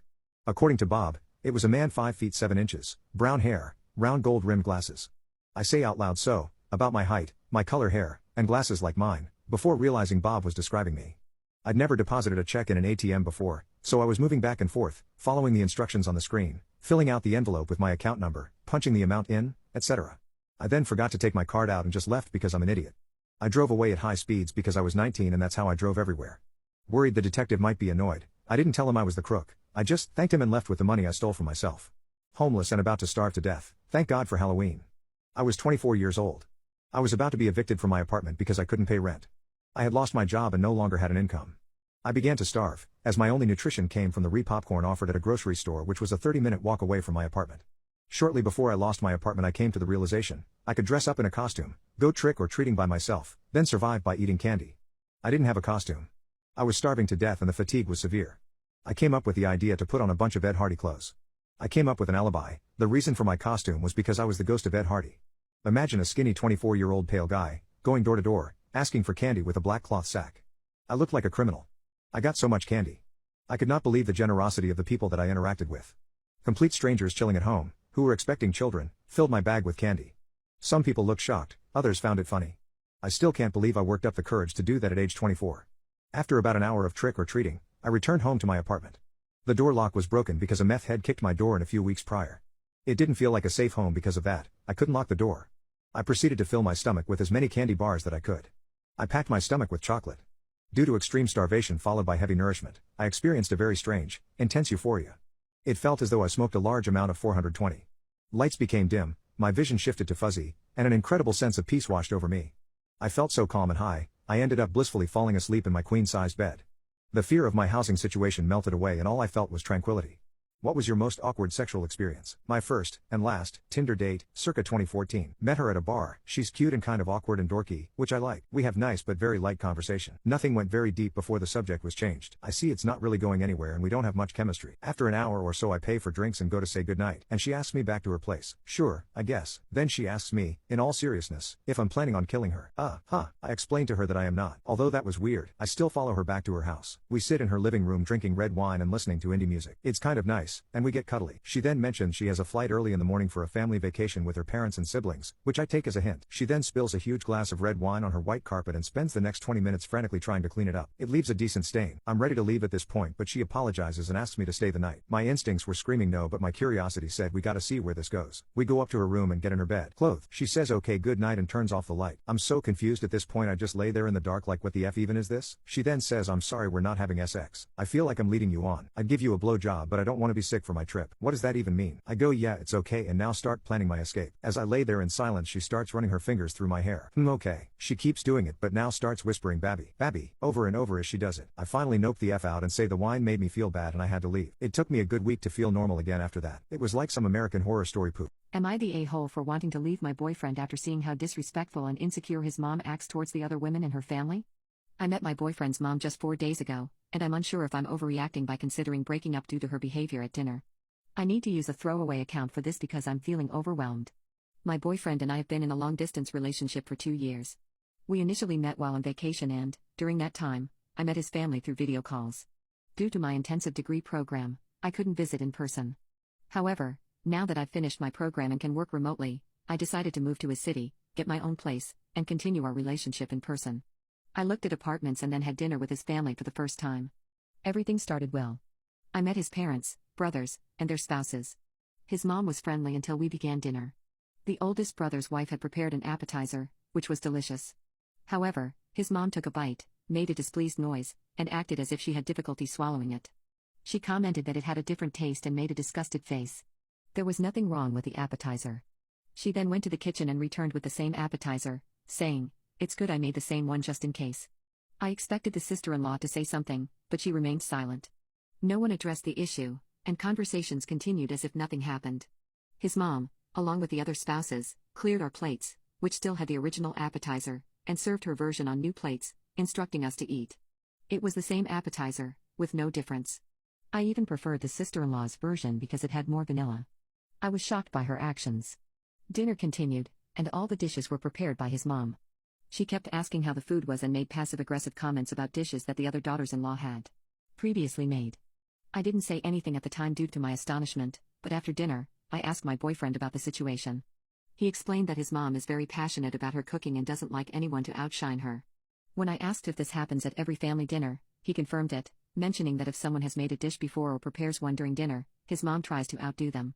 He assured me that his brother's wives don't take it personally because they understand her behavior and believe it stems from her passion for cooking. My boyfriend emphasized that, aside from this, his mom is entirely normal. I asked him when this behavior began, And he said it started when his eldest brother brought his first serious girlfriend home. Since his eldest brother is 8 years older than him, this behavior has persisted throughout all of their relationships. I questioned whether his mom's behavior was acceptable, and he seemed a bit defensive, replying that she's just passionate about making good food. I've been reflecting on the dinner and comments repeatedly, and I can't imagine subjecting myself to such a situation. My boyfriend and I are discussing marriage, our future, and children, and I'm becoming increasingly anxious. His brother's wives have endured this treatment regarding their cooking since the beginning of their relationships with their spouse's mother, and no one has spoken out about it, not them, not their husbands, not his dad, and not my boyfriend. How can this be okay? I'm uncertain if I can handle this level of insult at every family dinner. If my boyfriend and I progress in our relationship, does this mean I can never cook anything? Will she always try to outdo me? Will she make negative comments about my cooking? I'm seriously considering breaking up with him because of this situation. My entitled coworker bullied me for months over my breast implants. So I exposed the real reason why I had fake boobs and everyone went quiet. 4 years ago now, when I was 24, my mom died of breast cancer, and as both my grandmothers had also died of it, I saw a specialist for a screening. I found out I had some cells in one of my breasts that could have turned cancerous at any given moment. I was told I had two options: suffer through chemo treatments, or I could get a mastectomy and remove all of my breast tissue, basically eliminating the risk. I went for the mastectomy. It was admittedly the most drastic option, but after seeing what cancer did to my mom and grandmothers, I didn't want to risk it. I was warned about scarring but told it should be fairly minor. It wasn't, and I was left with two huge, pink, jagged scars on either side of my chest, and it caused me to go into a severe depression. So, I went to a surgeon and got a honker job. In the present day, I'm 28 years old and working in an office. My coworker, Jill, found out I'd had a honker job, but not about the cancer thing, when my friend from years before the mastectomy were planning a holiday and she made a joke about me going on a plane with my implants, and Jill overheard. By the end of the day, the entire office knew I'd had a honker job, but not why, and half a dozen people confirmed Jill had told them. Over the next few months, Jill made many jokes and comments about my chest to coworkers when I was in earshot, at one point saying I had more plastic than Barbie and calling me fake in 2 ways. I didn't hear this one myself, but a friend in the office told me that Jill had at one point referred to me as a sack of silicone. I asked her to stop more than once, but unfortunately, the places I talked to her were places like the lift and the women's bathroom, where there weren't any cameras, and Jill just kept making comments no matter how often I asked her not to. I wouldn't say it was every single day, but I heard at least 3 comments per week for 3 months. I hit my breaking point when me, Jill, and a few other coworkers were having lunch. I referred to something as being shallow, and Jill said, "You'd know all about being shallow," while gesturing to my chest. I snapped. I said, "Do you know why I have these? A few years ago the doctors found cancer in my breast tissue. I was advised to get a mastectomy and was left with huge ugly scars on my chest. I went to see a therapist who sent me to a cosmetic surgeon, who advised me to get implants to hide the scars, and I did just so I could look at myself in the mirror without crying. So maybe next time you want to judge someone for having cosmetic surgery, you should ask them why they had it first." And feeling like that was a mic drop moment, I picked up my food and left. For the rest of the day, my entire office was apologizing to me profusely. Jill began to get ignored at lunch and all of her friends started avoiding her. I felt like I had a whole army on my side. She still shoots me weird looks all the time, but I just ignore them because I know she's doing worse than me. Update: my entitled coworker bullied me for months over my breast implants. So I exposed the real reason why I had fake boobs and everyone went quiet. After I embarrassed Jill for her little bullying stint, I got an email from HR saying they wanted to talk to me the following day, and when I called for clarification they mentioned a hostile work environment. I knew the person who signed off the email and I'd spoken to. Her name was Debbie, and she was Jill's friend in HR, so I was fairly confident on who had reported me. I realized that if this was already being sent to HR, I needed as much ammunition as possible, so I went about collecting my information. As Debbie had dealt with me so far, it was safe to assume she would be the person reviewing the complaint with me, and if that was true I was effed. However, I vaguely remembered a section on complaints that was in my contract when I first signed with the company. I flicked through the contract and there was a part in the complaints section that said I was allowed to request a change of reviewer if I felt my reviewer was biased. Then I messaged the people who had offered their support over Facebook, and said basically HR have asked to see me. Do any of you remember Jill insulting me to your face, and are you willing to write and sign something saying what you heard and when? Not everyone was willing to help, as Jill is somewhat feared in the office due to her befriending HR and management, but about 20 people were willing to help me. I guessed roughly when I'd asked Jill to stop previously, and I wrote them all down, along with a rough time of when the lunchroom confrontation happened and a list of names of who was there for the lunchroom confrontation. I got to work slightly early the next morning. I went round everyone who had messaged me and most of them managed to give me a printed and signed letter. I wound up with about 16 letters, all from different people, and one of them was in the lunchroom for my conversation with Jill. Some even had bullet-pointed lists of everything Jill had said to them about me or other people. As it turns out, Jill has issues with a lot of people's appearances. She apparently made comments about one coworker's weight, and something anti-Semitic about a different coworker's nose, all of which were put in these letters. I took the letters from coworkers, the photocopy of the page in my contract, and my dates and times in a little folder with me. I got there and Debbie was the one overseeing the interview. She got up from her desk, ready to lead me into another room. I immediately turned to the other HR worker that was currently there and said, "So is my meeting with you, then?" Debbie said, "No, you're with me." I replied that this wouldn't sit well with me, as my contract states I have a right to an impartial overseer, and as I said this I took the contract page out of my folder. Debbie read it. I wouldn't let her take the paper when there was a shredder so close by, and said she could be impartial. I replied that I really didn't mean to be a pain, but I had it on good authority that the person on the other end of this complaint is her friend, and my contract does say I'm allowed an impartial overseer. Debbie stomped off to get supervisor. Supervisor asks how I know she can't be impartial, and I tell him that I have it on good authority that Jill, who was on the other end of this complaint, is a close friend of Debbie. He asked Debbie if this was true, to which he only replied I can be impartial. Supervisor asked the other HR rep to come with him, and the four of us all went to review the complaint. I thanked them for being so accommodating. Debbie took out the complaint and all three of them went through it with me. Debbie looked homicidal the whole time the interview was happening, as she had clearly anticipated firing me, or at least recommending me being fired. The interview went something like this. Q, you said outside that you think Jill last name reported you. Why is this? A, Jill has had an issue with me for about 3 months now. Q, why didn't you come to us when you realized Jill had an issue? A, I had no issue with her. Q, what issue does Jill have with you? A, 4 years ago I got breast implants due to a botched surgery to get rid of cancerous cells in my body. All of this is in my medical history, which you have a copy of in my file and my full permission to review. Jill found out about my breast implants but didn't know about the cancer. Jill had a problem with my breast implants, and decided to communicate this problem to our coworkers. Q, why do you feel this is true? A, here's 16 signed statements all from different coworkers, all testifying that Jill told the entire office I'd had breast implants on the day she found out and has since made comments about these implants frequently. They have quotes of what Jill said to them about it and rough dates and times. Q, had you had a conversation with Jill prior to this regarding her comments about you? A, several, spaced out over the last 3 months. Each time I communicated to her that I felt uncomfortable and upset with these comments she was making and would appreciate it if she were to stop. Q, to your knowledge, was Jill made aware of your former cancer at any point in this time? A, no. It wasn't mentioned in the conversation with my friend she overheard, and I didn't tell her because frankly it's none of her business, and I did not feel the need to detail my medical history to a coworker in order to avoid further intimate harassment. Supervisor stands up and says, "Well, I think we're done here." He shakes my hand and sends me back to my desk saying that I'd hear from them after they reviewed the evidence and made a decision on the case.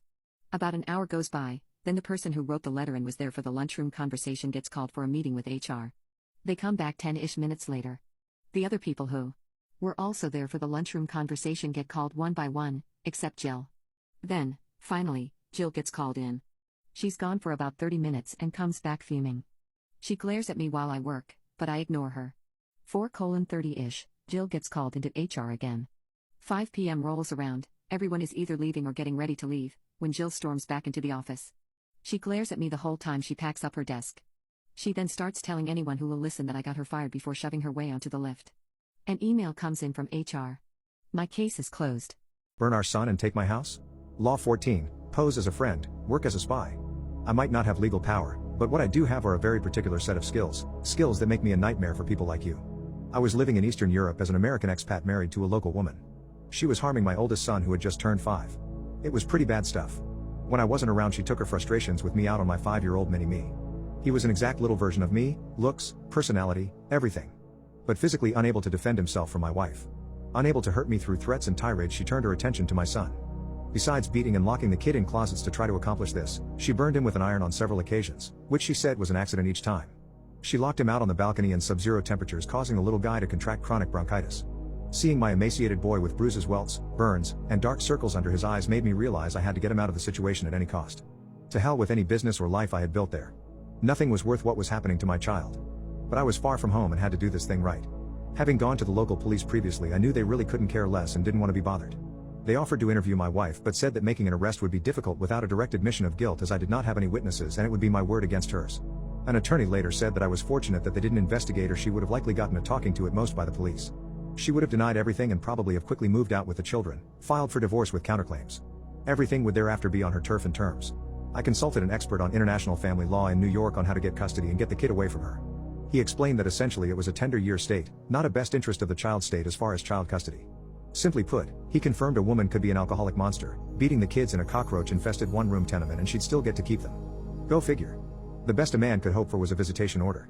Also, that visitation would be difficult to enforce should she decide not to honor it. What about the beating? I was told she'll deny it and make something up that will vilify me. Likely even bring a few others to cackle in support of her story. There was little hope of getting any kind of legal remedy as an expat father. I seemed to have hit a dead end. It had become a living nightmare.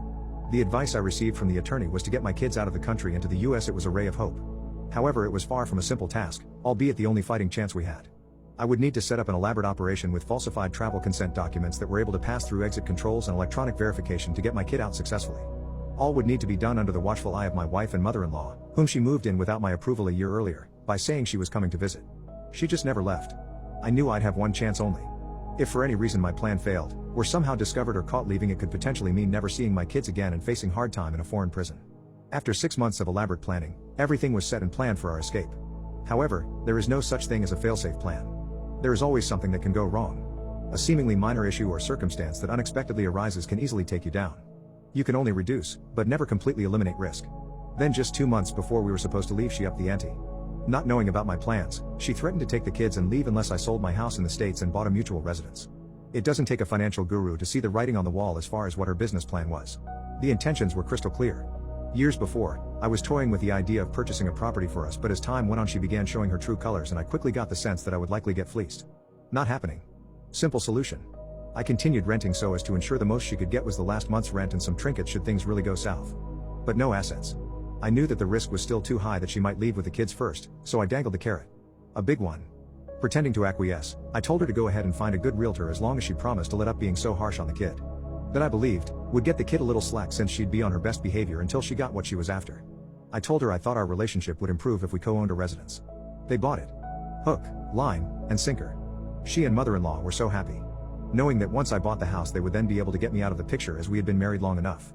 She would likely get the majority of the interest in the property based on the local laws favoring women, especially with there being small children in the household. What they didn't understand or appreciate was the fact that I was just buttering them up to let me take the kids on a trip. I told them 2 months in advance I was taking the boys out of the city on a retreat to a friend's country estate for a couple of days during the spring holidays. Boys only trip. I already had our tickets purchased to Miami 2 months in advance, the paperwork was in order and we were ready to bug out. Showtime. The morning we were leaving I had to get the passports out of the safe in our closet without her waking up, along with changing the combination in case she tried to open it before we left the house. I couldn't let her find an empty safe. We were running late to the airport as I couldn't exactly push too hard to hurry in the morning. She had woken up late and I certainly wasn't about to behave as if we had a plane to catch. Didn't want to risk raising any suspicion or precipitate an argument or tantrum which could botch the whole thing. So many variables that could go wrong. We didn't even risk taking a taxi as that could have raised a huge red flag if she were to look out the window by chance. So the Lexus had to be sacrificed and left at the airport for what would be our last ride in it. We had fought through traffic and arrived at the check-in counter about 2 minutes before the flight was supposed to close. There was a slight flight delay, so it turned out we were fine. Now came security and customs checkpoints to get on our flight. Although all of my paperwork was in order, having rehearsed many possible scenarios over and again, my insides were like a bowl of jello on a roller coaster. Thinking about possible stones left unturned. Deep breath. Following a visual scan of all of the customs agents, I chose a young woman mid to late 20s whom I spotted waving goodbye and smiling to a family leaving with small children. Perfect. She asked for our passports and where we were headed for the spring holidays. Told her to visit my mom in Florida and take the kids to Disney World. Easy enough. Next question, why was my wife not traveling with us? I rolled my eyes, letting out a bemoaning sigh while fumbling deliberately for paperwork with my toddler in my arms who was about to turn 3 in a week, and said that my mother and wife can't stand each other, much less be in the same room. And that the fallout of that situation was I now was to suffer through changing diapers for a week on my own if I wanted to take my kids to Disney. Picture a dad holding a toddler in one arm and simultaneously looking for paperwork in a haphazard kind of way while attempting to maintain a pleasant demeanor with a young attractive customs agent who was in complete control of the situation and deciding the fate of Disneyland. You'll have an accurate mental image of the scenario. It worked perfectly. The customs agent just about burst out laughing. Success. After being disarmed by what appeared to her to be an inept, bumbling dad suffering the toils of nurturing 2 tykes on his own, she set us free. Stamp. Stamp. Stamp. We were cleared to leave. Have a nice trip with your boys. As she handed back our docs, never even asking for the notarized parental authorization forms which I had paid a small fortune to procure. Exhale. We had gotten through exit controls and now we had to pray that the plane doesn't get turned around if the wife figured things out and the feds were quick enough to move on it and find our flight.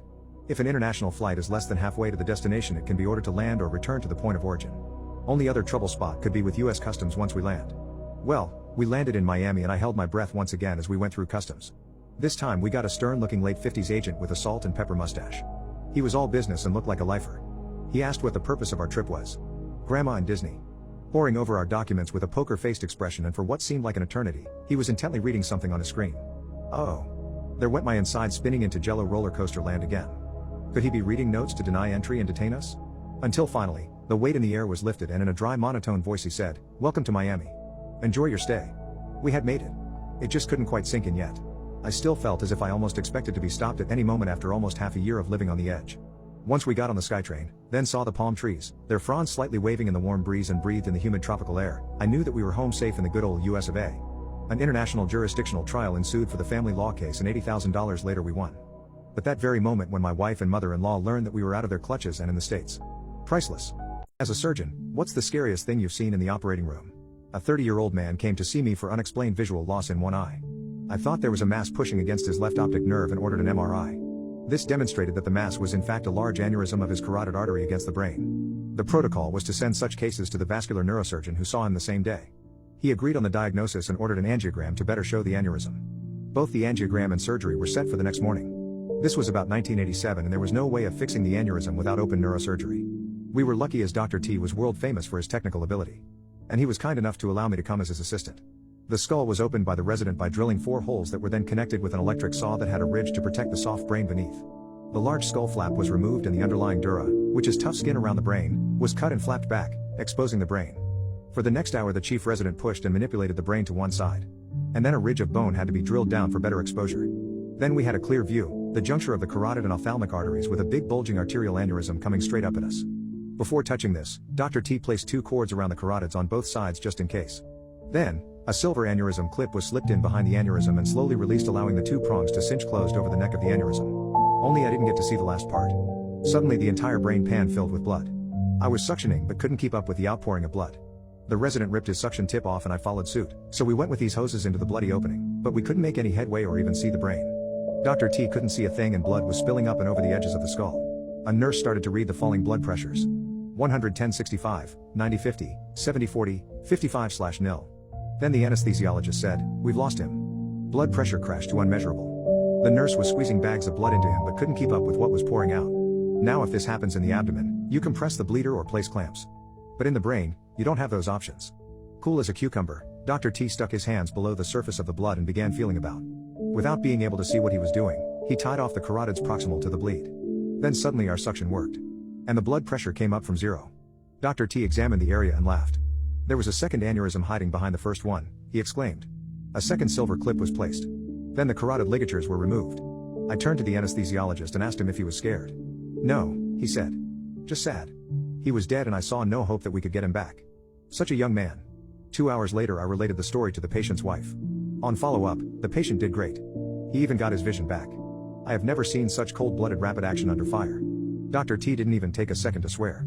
Afterwards in the doctor's lounge, he smiled and said, "It's more fun when it goes like that." I found a note my girlfriend left in my closet before she moved away. I was organizing my closet since I have to move some stuff around now that she moved away. A paper flew out as I was taking some clothes out. I wasn't sure if it was a personal memo I forgot to put away as I was going through my belongings a few days prior. I opened it and read the note: "I love you less than 3 PLS, be good in college. I believe in you." I was on the phone with my GF when I found it. I excused myself and hung up to cry for a few minutes, because this last year was a roller coaster and I'm really going to miss her. I really wanted to get this off my chest. It hurts that she's moved away, and I really hope I do better. I just wanted to address a few things first. First off, I forgot to mention in this post I did tell my girlfriend last night when she very slyly asked, "Did you see any paper when you were cleaning?" Because she was excited for me to find it and we were on call as I was doing it. I was honest and told her the year and that it made me cry, and I could tell she was touched, and I expressed my thanks for it. When we were in our senior year I used to sneak notes in her pencil case on gum wrappers for her to find in class. Secondly, I think this post is a tiny bit vague on the entirety of the situation, so if you want more info I will go into more depth on other posts. I just didn't want to make this a repeat of the other posts, if that made sense, because then this post would be very long. I can summarize a few things though really fast. She and I are 18, we dated in the end of high school, lived together for a year and did college, recently moved back in with her parents, but we are still together. That's the sum of it. Lastly, I see that I was given a reward and I'm extremely thankful, but I have no idea what the rewards are. Can anyone explain it to me? Thank you so much everyone. I've liked all the replies I've gotten so far, but I'm gonna respond to as many as I can. What's the most ridiculous substance you've gotten high on? In high school my friends and I would down a bottle of robachucine to get high on the active ingredient dextromethorphan. One night, the crew and I were feeling a little more adventurous than normal. So the 5 of us traveled around town stealing bottles of our favorite cough syrup. We each drank 2 bottles. The night started off great, we began to giggle more than usual. Everything we saw began to have trails that followed its movement. We were ready for a great night. Then things got weird. The trip began to set in.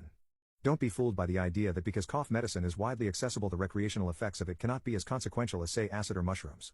I've taken acid, shrooms, smoked a lot of grass, but nothing could ever live up to my experiences this night. We began in the basement. There was 5 of us, including myself. I was laying on my couch. It's one of those couches that you sort of sink into whenever you sit in it.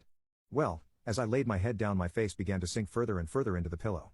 At this point, hallucinations begin to take effect. As my right eye slowly fell under the surface of my couch, I could see a world in which little tiny dwarfs, miniature-sized dwarfs, were building a pyramid. There were many stipulations to the pyramid. It was being built to praise their king Jaffa. It was hierarchical too, as there were social classes within this city of dwarfs. Just as my mind is getting ready to explode by the mere fact that I have dwarfs living in my couch, my friend pulls me up to go outside. I have a decent-sized swing set in my backyard from when I was little, and somehow we found our way to it. We began swinging, and as soon as my feet left the ground, I began to believe that I was flying. I'm not sure how I came to this conclusion. I knew I was pivoting on a swing, but for one reason or another I was convinced.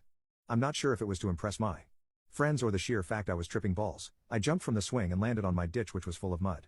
Dirty and in pain, I returned to the house. I thought we had been outside for around half an hour. It had been 3 hours. I had work at 8 a.m., and it was now 5 a.m. I am completely tripping balls at this point. I know I am inside my house, but nothing around reminds me of this. For a moment I begin to think I am in another country. I saw people who were not there. My friends were still outside, and I had completely forgotten about them. 6 a.m. rolls around and I am still very messed up. It's 7 a.m. and I am now convinced I have to call into work.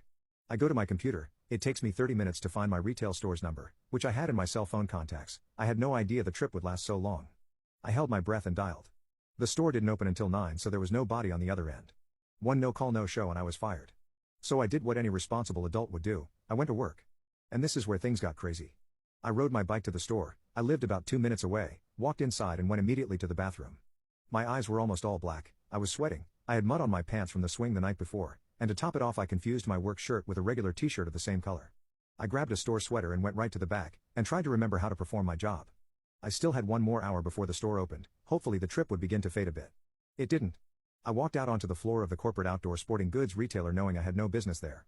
A woman came up to me asking to look for help, and as soon as our eyes met her face changed. She had a horrid look on her face, and sort of collectively walked past me. I knew I was fucked. I had to get out of there. So I did the right thing. I hid in the bathroom. Finally some coworkers came after me to check out what happened. I pretended to have diarrhea. The most logical thing I had done all day was to pull that out of my ass, no pun intended. My boss looked at me, and said, "Look at you, you're all sweaty and tense. You need to go home until you feel better." I was saved. The trip lasted another 5 or 6 hours. I told my boyfriend it was his fault his son was in critical condition. Yes, I'm a heartless bitch apparently. My grandma passed away on April 26th. She was my best friend. She is the first real loss I've experienced. I am shattered about it. On April 29th, my boyfriend's son was in a major car wreck. He and his friend were drinking and his friend got behind the wheel and drove. Thankfully they hurt nobody but themselves, but his son's best friend passed away and his son was in critical condition, as any parent can imagine. My boyfriend was very stressed about it. In the middle of me grieving, I am doing all I can to be there for my boyfriend. I spent the first 2 days at the hospital, being supportive of my boyfriend. I went home the 3rd day to take care of our house, do laundry, clean up, take care of our dogs, so my boyfriend didn't have to worry about it. I came back to the hospital to deliver dinner to my boyfriend. I wasn't going to stay because I still had to do laundry before going to work the following day. I dropped off dinner and my boyfriend says, "Oh, you didn't have to bring dinner. I already ate." I was slightly annoyed because I just wasted gas and wasn't planning on staying. Thoughtlessly I said, "Well, I wouldn't have come if I had known." I realized my mistake immediately and apologized, but my boyfriend yelled at me in front of his entire family to leave and called me a dumb bitch. I left without argument because I knew it was wrong of me to say that.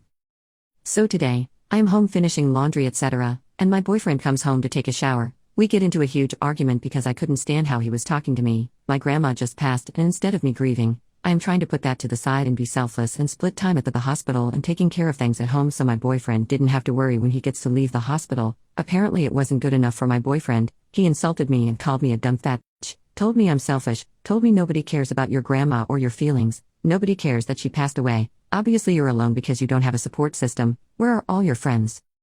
To add, I moved from Alabama to Colorado and have struggled with keeping friends. Majority of my support system is in Alabama. It's a point of pain for me. Aside from that, but I struggle with my weight due to medical issues. I'm really not that big. I could lose 40 pounds and be back to my expected BMI. Anyway, so at this point I saw red and shouted, You raised your son to think drinking and driving was okay, and now his best friend unalived himself and put your son in critical condition. You're dad of the year. I know that was messed up, but I can't take it back. I'm just so fed up with the insults. I'm fed up with how he has acted since she passed, before his son got in a wreck, and I'm sick of him acting like my grieving was no big deal. Neither of our pains are comparable or invalid. Aside from that, but he is acting like I'm the bad guy for not staying at the hospital 24/7 like him. I was trying to do normal adult things so he didn't have to, when I would rather lay in bed for eternity.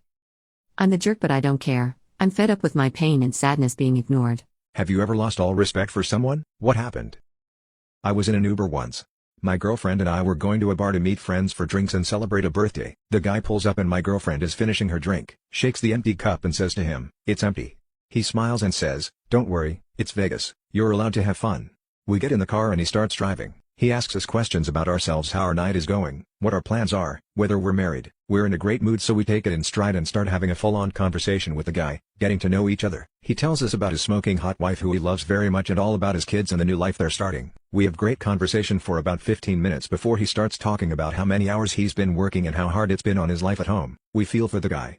Driving Uber at midnight on a Saturday is not the ideal situation for anybody. Before long he's talking about how easy his wife has it, how all she has to do is cook, do laundry, wash dishes, kick back, and enjoy the vacations. He starts talking about what God's intentions are for man and the reasons why he made men stronger than women. He tells us how a woman could not possibly work the hours a man could and how they're too weak to put up with the stressful situations that men do, that they might as well be in the kitchen because that's all they're good for. There was no coming back from that sort of comment. All jovial vibes went out the window. My girlfriend and I sat there in shock, not knowing what to say. Luckily we were close to our destination so there wouldn't be much of an opportunity to argue. Before we left, though, I made sure to mention to him that I watched my own mother work those two jobs my entire life, waking up at 6 a.m. and not getting back until 8 or 9 at night. I told him how I never saw her shed a tear about her lifestyle and how she provided for me every opportunity this world has to offer. Yes, a woman was able to do all of that. Who knows if that meant anything to him? It likely went in one ear and out the other. Regardless, every ounce of respect I held for him in that moment vanished. He couldn't be more wrong.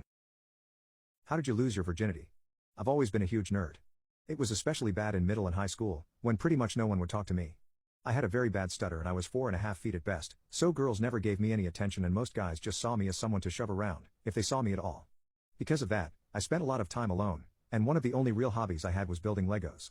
I must have had at least 200 sets in my basement, and even when I was 16 or 17, I would spend hours at a time down there building all kinds of things. I never let anyone else down there, but I did sometimes think about how amazing it would be if I actually had someone to play Legos with. In my senior year, however, something crazy began to happen. I hit an insane second growth spurt, my acne began to clear up, and as I started to get more confident, my stutter almost completely went away. By the time I graduated, I was 5 foot 10 inches and had an almost completely clear face. However, I still had very few friends, and Legos were still a huge part of my life. When I went to college that fall, the thing I was saddest to leave behind were definitely my bricks. My roommate was a really nice guy, as were everyone else on our floor. At the end of my first week there, I was invited to my first college party. I was incredibly nervous. This was pretty much my first party ever, anywhere. The scariest part was that maybe 20 minutes in, a very pretty girl came up to me and started talking to me for a long time. I could almost feel my stutter creeping back in, especially as she kept making weird eyes and faces at me.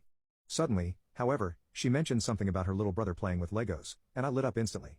I must have ranted to her for at least half an hour about all the Lego sets I had at home, and all the builds I had come up with in my spare time.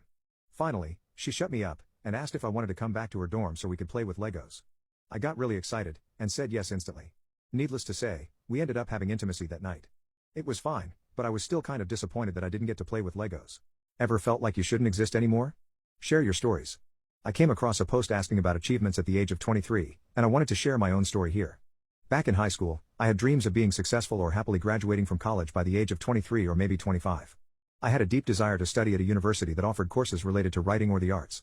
However, life took an unexpected turn when I was diagnosed with a mental illness during my senior year. Since then, I have been taking medication and attempted to enroll in college twice, but schools rejected my application when my doctor requested homeschooling due to my condition. The third time, the school insisted on in-person classes, which triggered me and led to a harmful incident in the classroom. I never returned after that. Last year, in December, I faced rejection again from a public school. I was devastated and found myself crying for days. It felt as though the universe would never give me a chance, and thoughts of ending my life consumed me. I truly believed that I was a burden to everyone, unable to contribute anything to myself or those around me, a mere existence battling the enduring scars of depression. Then, in January, something changed. A friend's self-published book inspired me to publish my own. I gathered my old and recent poems, wrote new ones, and sought blurbs from other writers, like Juan Bautista. I even worked on digitally sketching my own book cover. I paid an artist friend to help with the layout and revised it countless times. Eventually, everything was ready. By August, my book was printed. The feeling of joy and accomplishment overwhelmed me as I held my first published work in my hands at the age of 24. I reminded myself that although I hadn't finished high school or college, I had achieved something significant. I had published my own book. It was a self-published endeavor, and even CNN-PH featured it. My mental health started to improve, and my doctor reduced my medication dosage. I now only have to visit my psychiatrist for a checkup every 2 months instead of every month. The supportive messages and comments from my friends made me realize how many caring individuals I had in my life. Not just a few, but many online friends, most of whom are writers and artists I've been talking to since 2016, a supportive community that has remained with me. I hope that the universe continues to grant me the energy and inspiration to publish again next year. It could be another poetry book or an art zine, but regardless, I am excited about the possibilities that lie ahead. I punched an autistic kid after he groped me and now everyone hates me. A special needs kid on my bus did similar to me when I was in elementary school. It started with comments like "you're sexy," I was 9, and escalated. He started putting his hand in my shirt and rubbing my sides. I crossed my arms tightly over my chest and leaned back against the seat so he couldn't get his hand in my pants and pretended I didn't notice what was going on. I didn't tell anyone for this very reason. Teachers would probably do nothing and I would be ridiculed for getting a special needs kid in trouble if they did actually punish him and probably get stuff said about me being violated. I only told a few other kids on the bus so they'd let me sit with them so he wouldn't sit with me. They use their autism as an excuse to get away with things like this and it's sick. And just because he does not know better, he absolutely does not mean that you have to put up with it. If your parents and his parents are mad at you for defending yourself, and have allowed him around you after all that he has been doing to you over the years, please, look up the number to your local human resources department and the automated system should give you a number to report adult and child abuse. CPS will get involved, so be prepared, and if you're a minor, you and this friend may be removed from your homes but if your parents are letting this type of stuff happen to you, you need to be taken away from there. That's sick AF. As a 28-year-old mom now, I stress the importance of boundaries and respect to my children, and tell them about their no squares because of that particular boy. I'd never let anyone like that around my kids again the very second I found out that someone did that to them. I told my husband that we should get a divorce, so he can marry his late wife's tombstone. Now I feel like the biggest jerk ever. I, 35 female, married my husband, 37 male, 10 years ago. Prior to our relationship, he had been married for 2 years to Laura, 22 female. Sadly, she passed away because of ongoing health issues. I met my husband 5 years after her passing. At the beginning of our relationship, I had some issues with his romantic history. To put it bluntly, I was having trouble accepting my husband's past, and that he did not stop loving his late wife but was forced to do so. I went to therapy for a year to treat that, and I managed to overcome this issue. My husband knows this and was very supportive of me in the treatment. I now like to say that Laura and I would have been best friends. The issue, after 10 years of marriage, we have been having a lot of arguments, derived from bad communication. We just seem to blow everything out of proportion. About 3 months ago, every time we have an argument, he takes the car and goes away for hours. When I asked where he went, he told me that he went to see her, Laura. Now, this is very weird from him, because he, at best, visits Laura's grave 3 times a year. I then asked him to not run away every time we fight, and to please tell me when he goes to the cemetery so we can go together. He just brushed me off. He has been doing this for months now, and it's destroying me. The feelings I fought the first year of our relationship are coming back. I'm sad all the time, I cry at night. But my husband just keeps going away for hours. At this point, I think he is doing it out of spite more than anything else. Yesterday, I reached my limit. We fought over freaking trash, that's how petty our arguments are. He took the car at 4 p.m., returned at 11 p.m. I was waiting for him in the dining room. The conversation went like this. Where were you? I visited her again. I've told you multiple times about how your actions hurt me, and you continue to do them. You can't stop me from going. Well, we can get a divorce. That way, you can marry Laura's tombstone, being that you care more about it than our marriage. I could see the shock in his face when I said that. I apologized immediately, but I think he did not hear me. I saw how he started crying. He has been locked in his office since yesterday and refuses to come out. I feel like the biggest jerk ever. What I said was a low blow and very horrible. I attacked him where I knew he was going to hurt. But, at the same time, a part of me thinks that what he is feeling right now is just a fraction of what he has put me through for months. I literally made a vow to Laura the day I got engaged. I told her you can take care of him from heaven, and I will take care of him here on earth. I broke that vow. Is there any way I can salvage this relationship? Edit to add, 3 months ago we found out that I am pregnant, after 8 years of trying.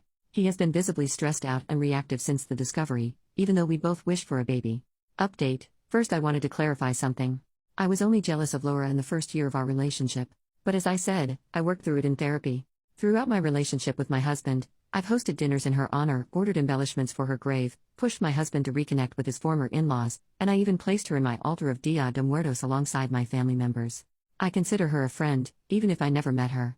Now on to the update. We agreed on temporary separation, since we still don't know how we're going to co-parent and stuff like that. Shortly after my post, he came out of his office. I made us both dinner, and we talked, for what feels like the first time in months. First, I apologized for what I said, but I told him that the point still stands. I then asked him if he truly goes and sits at her grave for hours. He said that he does not. Turns out, that he sits at her grave for an hour at max, and then goes on a tour around the city visiting their favorite places. He goes to restaurants and asks for her favorite dishes, drives around to her favorite spots in the city. I then asked her why. Why was he doing it now, that we found out I was pregnant after so much trying? He said that he could not avoid thinking about what it would have been to raise a child with Laura, and about how many things he missed experiencing with her. He did say that he did not regret our relationship, which makes it better, I guess. I also asked him if I failed him in any way. Was I a bad wife, a bad friend? Did I fail to fulfill his needs? He said that I just wasn't her. Honestly, I think I'd rather have someone punch me than him telling me that. Finally, I asked him when is he starting therapy? He responded that very soon because he wanted to be a good father. I said fine, because I don't want someone around my child, who grieves an imaginary child and an imaginary life, when he has a living and breathing family. That's all, I think. He moved out to his parents' house the same night. Her mother did call me to tell me that she and my father-in-law chewed him out for what he did. I thanked them and told them that I am still very interested in them having a relationship with my child, and they should not pay for their son's mistake. I also visited Laura. I apologized for breaking my vow, but that I hope that she is able to watch over husband, and to help him throughout his therapy. Final update. Hello. So, a lot has happened. I gave birth to my son a bit over a month ago. He is the most beautiful baby ever. I love him more than anything. I've also been going to therapy and it has been great. Overall, life is kinda dreamy right now, it doesn't seem real. Anyways, since everyone here was so helpful last time, I figured I would ask you for advice on this situation. After our separation, my husband started therapy. He was diagnosed with depression and is on meds now. He also started to attend a grief support group. Since all of this happened, he's changed so much, it's like he's a different person. During all of my pregnancy, he's been so supportive, helpful and respectful of my boundaries. He is also very apologetic and has asked for forgiveness for everything that he put me through this last year, he made a list of every way he failed me and apologized for each one of those things. I've also attended various therapy sessions of his, apart from marital counseling, that helped me understand the immense grief he's been carrying, apart from his own mental health issues, and how all of it became exacerbated with the arrival of our baby. The last 3 months of my pregnancy were pretty bad. The doctor advised me to move as little as possible. My husband offered to be my live-in nurse, and I accepted.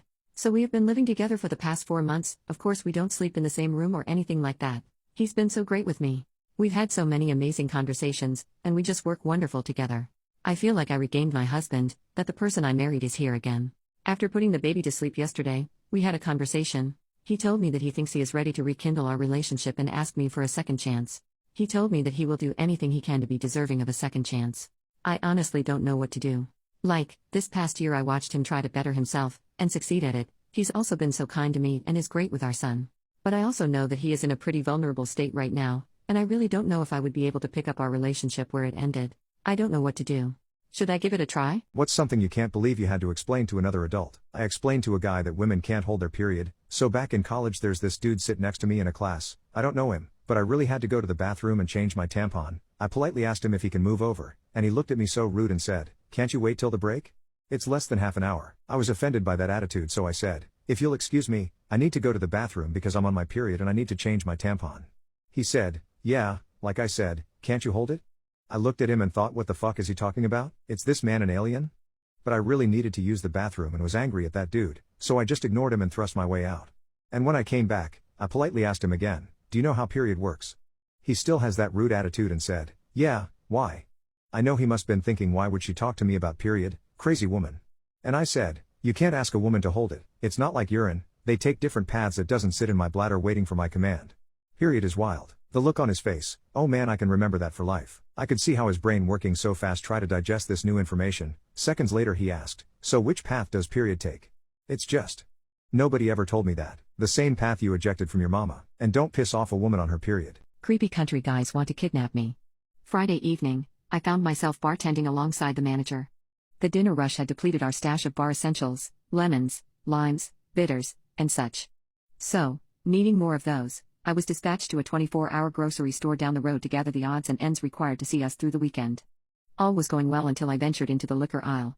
There were a couple of country-looking guys around my age, engrossed in their own whispered conversations. Their stares and hushed chatter aimed my way gave me an unsettling vibe, as if they were passing remarks about me. With a dash of quickness, I snagged what I needed and power walked to the self-checkout.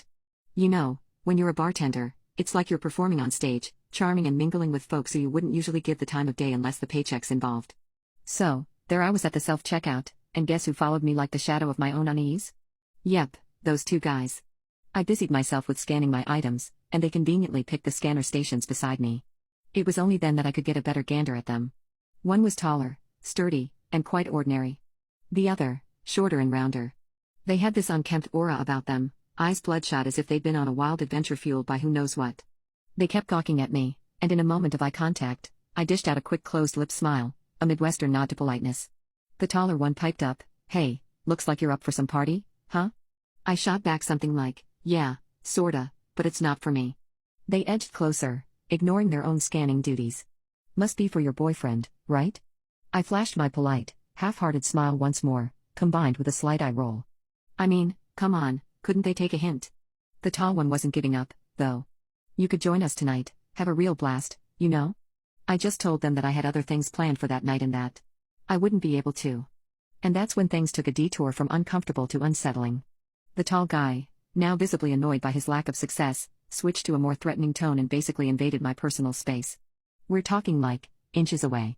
I paid him no heed, my eyes still fixed on the scanner. The dude reeked as if he hadn't bathed in days. He got louder, his words carrying an aggressive edge. "I get it. You're all about doctors and rich dudes, huh? Acting like you're too good for us. Time for a reality check. We'll teach you." I never looked at him directly. Instead, I pivoted slightly, obstructing his view of my purse as it rested on the scanner. Swiftly, I fished out a 4-inch pocket knife and slipped it up my jacket sleeve, you know, just in case I had to gear up for self-defense. I did this right in front of the self-scan attendant, eyes wide, silently signaling that I felt unsafe and might need assistance. I turned back to the machine, and swiped my card to pay, while those creepy guys were practically breathing down my neck. Of course, the machine had to go haywire, emitting beeps. The self-scan worker dashed over, and the guys did a complete 180, their expressions shifting from "we're planning to mess you up" to just some friendly country boys chatting away. They even tried to pass off like I was their bestie, all to dupe the worker into thinking they meant no harm. They jested with her, joking about me stealing something and setting off the machine. The worker wasn't falling for it. She was this tall, strong lady, with muscles and all. I wouldn't mess with her even on my bravest day. So, she worked her magic on the screen, sending some unimpressed vibes at the guys when they attempted to turn on the charm. She came up to me, "Sorry about that, ma'am. This machine's acting up. How about we ring you up at an actual register?" Her hand on my back, her wide-eyed look confirming she had spotted my silent SOS. We then went to the regular register. The guys loitered around the self-scan area, staring holes into me. They finally finished their business and camped by the exit, probably awaiting my grand departure. It felt like stepping out to meet certain doom. Thankfully, the nice lady from earlier and the security attendant escorted me to my car. Picture this, post-midnight, an almost empty parking lot. And guess what we stumbled upon toward the back? An old, hefty pickup truck, engine running, lights ablaze, pointed right at the store. This lot was sprawling, so it didn't make sense for them to have parked like that initially. I reckon they relocated just to have a front row view of my exit. Imagine feeling stalked by a pack of ravenous lions. When I unlocked my car and they realized we were eyeballing them, that I wasn't budging till they vanished, they made a swift exit, tires screeching and all, as if to emphasize their frustration and intimidation tactics. I'm just thankful the security attendants and the nice lady walked out with, I don't know what they would have tried if I was alone. My ridiculous wife screamed at my mom, so I told her to calm down. Am I the a-hole? I know telling anyone to calm down does the opposite. It simply came out because she was being ridiculous. My wife isn't a fan of my family. None of them have done anything to her personally, but she states it's because all of them give her backhanded comments or unsolicited advice. I've never noticed it and refused to take her word for it because my family is super kind. She's told me she's tired of dealing with all the negative comments from my family. That's understandable, but it takes zero effort to be civil for my sake. She says she shouldn't have to be civil to people who don't respect her or take her seriously, and she hates that I never take her side on these things. But I swear they're never happening. I don't want to say she's being crazy, but if the shoe fits, wear it. Anyway, my wife gave birth a month ago to our daughter. On Sunday, I invited my mom and a few other family members down to meet the baby. My wife heavily protested against this because her family hasn't met the baby yet. I told her I didn't see why it mattered which family saw the baby first as long as they all loved her. She gave in at some point and said, whatever. She clearly wasn't up for it, but it is what it is. I still wanted my mom to meet her granddaughter regardless of what my wife said. Before the occasion, my wife pumped because she knew people would ask to feed the baby. Problem is, my daughter has never used a bottle, as she's strictly breastfed. My wife was pissed from the moment my family walked in through the door. She said her pleasantries, but didn't even talk to them or was rude in answering any questions they had. What got her in a worse mood was how much the baby was being passed around. She was so red, I just told her to take a shower or something to cool off. She refused because she needed to be there to watch and make sure nothing happened. I hated that she didn't trust my family at all with our daughter, as if they came here with the intent to harm her. They were all just showing love to her and being super kind. But no, my wife was not having it. When the baby started crying and she wasn't passed back to my wife despite my wife saying she wanted her back, I knew this was it. Luckily, she didn't cause a scene. Well, that was until the baby started getting fed. My mom had the baby and was feeding her the pumped breast milk. That's when the baby started choking on the bottle. My mom is slow, so she recognized the issue, but didn't sit her up as quickly as my wife liked. So, my wife immediately stepped in and took the baby to sit her upright. My mom said, "I have kids, you know. I know what I'm doing. I'm not effing stupid." And my wife snapped and aggressively asked, "Really? That's why you just kept her on her back while she's choking and puking?" She eventually handed the baby back off to my mom, but then the baby choked again and my wife just lost it because again, my mom didn't sit the baby up with urgency like my wife wanted. My mom tried protesting and saying she was being ridiculous, so my wife told her to shut the F up and get out. I told her she needs to go calm the F down and she can't talk to my mom like that or kick her out of my house.